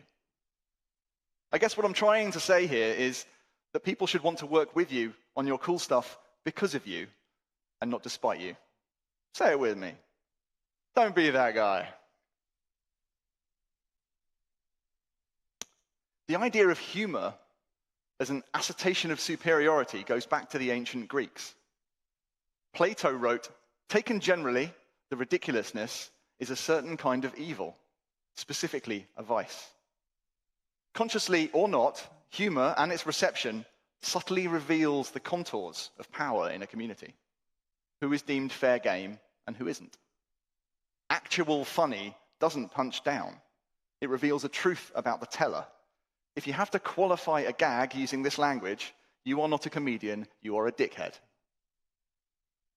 By punching down or excluding folks, you're reducing the likelihood that the next brilliant insight from the woman or black person or gay person or even quiet people in your team isn't shared with the group. Bullies were not cool at school, they were not cool in ancient Greece, and they're not cool now. Say it with me. Don't be that guy. Say it with me. Don't be that guy. I'm going to dwell on this one for a moment. This is my headshot on most stuff. It's nearly 10 years old, and I don't look that different. Now, whether that means I was an old-looking 32-year-old or I am now a young-looking 42-year-old, I will leave to you. Now, I'm surprised I have to say this, but I know from kicking people out of my own events, and from the example of Susan Fowler, amongst others, that this apparently needs saying. I am not an irresistibly sexy human being, and neither are you. No one of any gender hearing me discussing the latest changes to the asset pipeline in a meeting, or even over a beer, is thinking, "Whoa, I hope this riveting story is followed by his hand on my arse." This is likely true for you as well. So seriously, stop it. Just to be clear, this is not political correctness gone mad. It's the cold, hard facts of time's ravages on the human body. So we've talked about not doing stuff. So let's talk about what's in your head. Now, my best mate's dad used to have a saying, just don't assume, or you make an ass of you and me. Now, as far as wordplay goes, this is pretty mediocre dad pun work. My kids wouldn't even look up from their iPads to give me an eye roll. But it is good advice. You'd never judge a book by its cover, and this points out that you look like a pillock when you do. I find it baffling I have to say this too, but when you see someone who doesn't look like me at a conference, don't presume anything about their competency or their career. Ask them. We in the know like to call this conversation. Now, even if you aren't that guy, remember the circles. Remember your assumptions about Steve Shirley when I first talked about her. It takes effort not to stereotype. If you'd ever like your assumptions challenged, I suggest you watch this talk by Saron, but I'm not going to spoil it for you, not even the beginning bit about the effect of talk nerves on the human digestive system. I am scared of getting it wrong. You're scared of getting it wrong. So many of our behaviors are unexamined reactions to perceived threat. For me, it seems to boil down to two different flavors of fear. Now, oops fear is easy to solve. You do your best to be nice, and if you fuck up, apologize. No, I'm sorry that you were offended. A genuine, I'm sorry, I misspoke, and a resolve to do better. The fear of things getting harder is a tougher one. You may well have worked hard as an individual to get where you are, but on average, if you look like me, it was a lot easier than if you didn't. You're just going to have to accept, on aggregate, that pushing against the stereotype is work you don't have to do.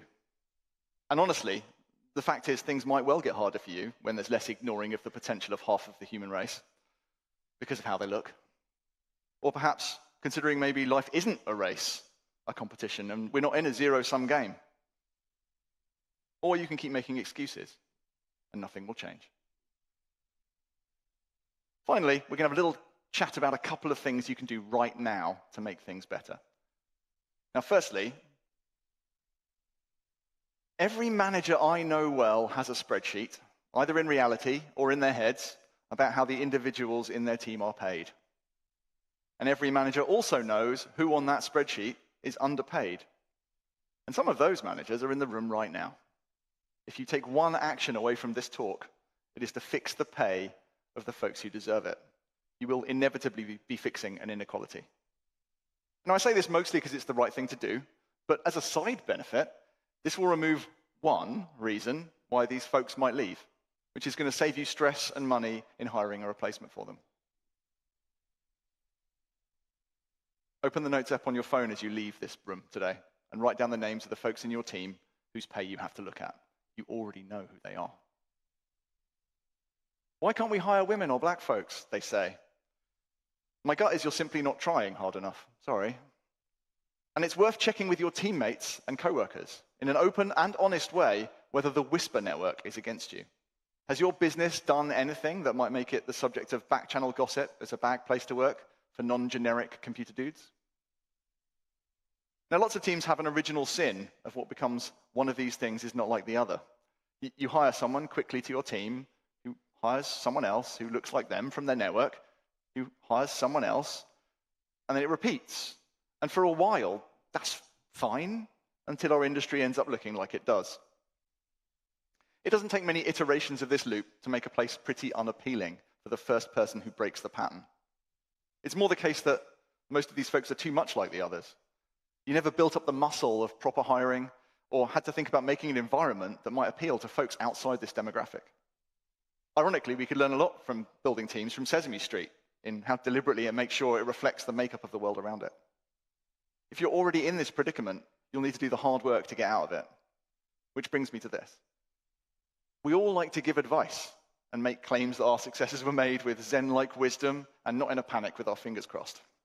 Me as much as the next person, which should be obvious given the thought leadering you're currently receiving. But advice is tricky. What worked for you might not work for folks who aren't like you, or maybe don't want your career. It's too easy to say, if you have an entrepreneurial streak, to believe it's the one true way to happiness and fulfillment. At best, your advice pulls people in the direction of your career, and at worst, it's difficult to execute, or maybe actively harmful. So I'm going to suggest you think less like a mentor and more like a supporter with power to lend. In fact, this idea of using your power to lift folks up is the name of this tremendous talk by Amman Simmons. I saw him give it at RubyConf in 2017, and he covers this ground with clarity and eloquence. In short, the decisions you make push the world in the direction you choose. Only a tiny bit with each effort, but still worth doing over and over. Primarily, it's about giving power to others and not trying to be the center of the universe, said the man on stage in front of 700 people. So let's make that concrete. Look around your next meeting. When someone talks over someone, use the power you have to make sure that person is heard. Repeat their suggestions, give credit, and reinforce. That's hopefully what I'm doing with this talk. Wouldn't it be great if we took this cartoon and just stopped it being funny? Now let me bring this back to our community. I genuinely believe, in the vast majority, we are a pretty enlightened bunch. I'm not having a go, or saying we have massive problems. How could we? We have this wonderful acronym. But I'm afraid it's not going to cut it for us computer white guys. Our nice is insufficient. It's a cop-out. So how about Matt's is nice, and so we do the hard work and step in when folks are wankers, even if it feels awkward and difficult and might be easier not to. Now, the acronym needs work. I will give you that. But we need to use our efforts to push against the easy path of how things have been, because hopefully I've shown you in the last half an hour that has sucked for lots of people. And it's not even the big stuff. You should step in on the awkward small stuff. Take someone aside and point out where they could have done better. I know that this, big and small, is difficult, emotional, and hard. But then so is being someone who's excluded, even inadvertently, because of their gender, sexuality, or skin color. We can take this work on, and we should take this work on. And you shouldn't expect a grand thank you. And anyway, that's not why you're doing it, is it? For this talk, I've used these books, talks, and innumerable articles, all written by folks who didn't look like me. Different viewpoints on the same world. Stretching my empathetic muscles, being made to feel the uncomfortable, unrecognized benefits that I've received by dint of just looking like me. So I'm just going to say this to all the non-white dudes whilst I have the mic. You are welcome here. You make this community better. I'm sorry for the extra work you have to do. If you feel slighted or othered, please stay and shout, and we will make it better together. This is just a selection of the brilliant, impressive folks in our community who've inspired me, and in some cases, helped me with this talk. And for my fellow average computer guys, the urge to say, oh, it's not that bad, or I worked hard, or that's not what I'm like, is very strong. I know. But that's bailing out on making the world a better, more accepting, freer place for people who aren't like you and me. Let's take all those brilliant humans and not stand in their way, either deliberately or via a history in which you had no part in, other than as a beneficiary. I'm better than that, and so are you. Thank you very much.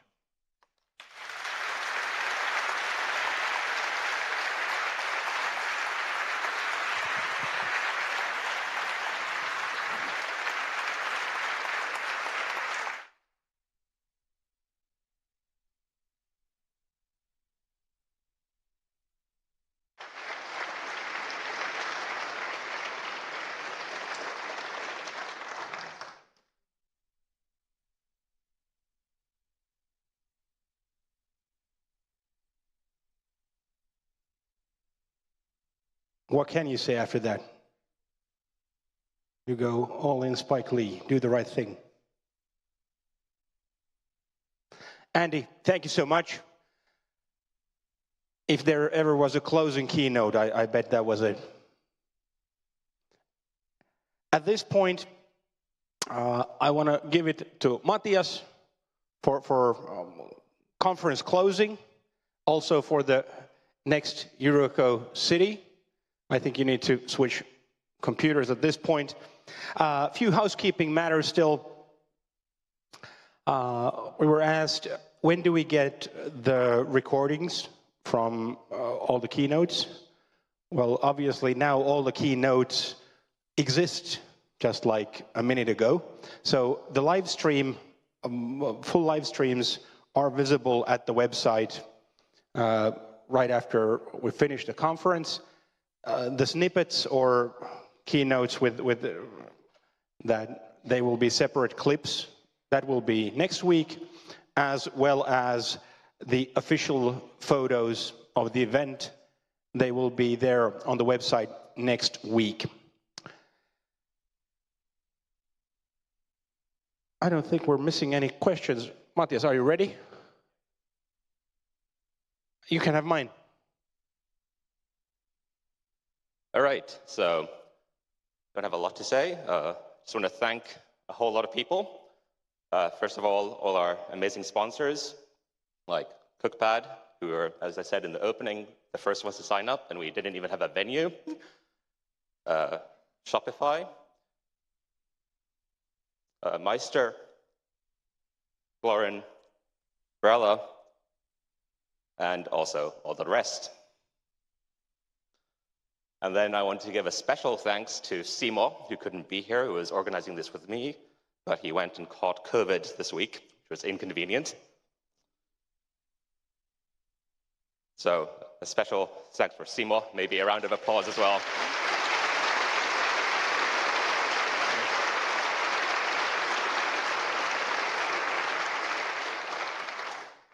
And then I also want to thank all our volunteers who are somewhere in here. It's been a great help.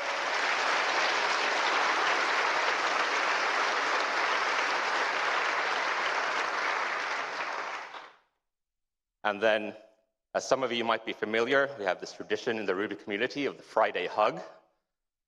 And if you don't know what it is, take a photo like that of everybody hugging the camera. So get up, please. And if our photographer could come to the stage.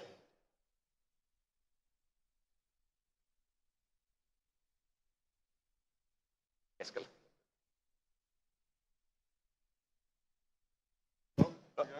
There.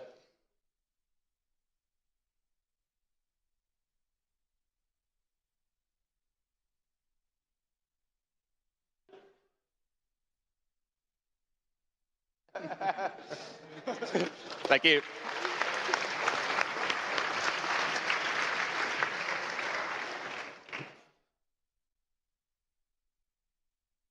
All right, so that mostly closes Euruko Helsinki. there's just one more thing left to go, 2023.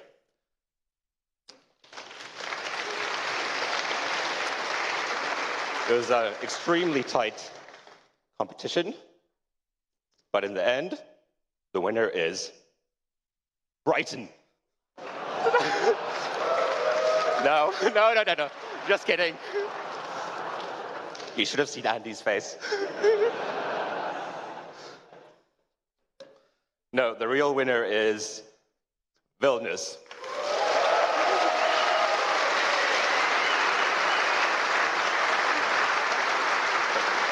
Come on up.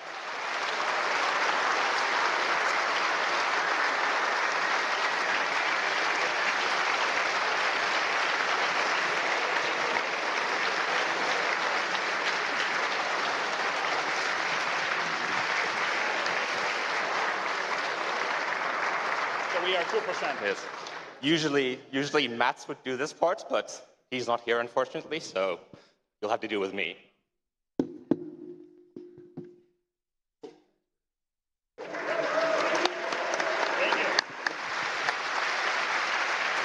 So when it was a statistic, and the majority was 22%, and Lithuania took 2%, I thought it's going to be like 2%. But we doubled the size. So 2% means actually 5%. And it means that we have 5 more chances. So we are all from Lithuania, and we are welcome, all of you, to come next year to us, and we'll make the Euruko super great again. So thank you very much. Thank you, guys. Thank you.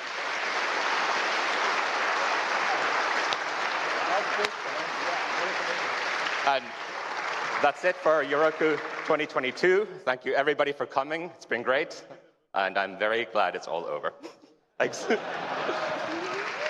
Excellent.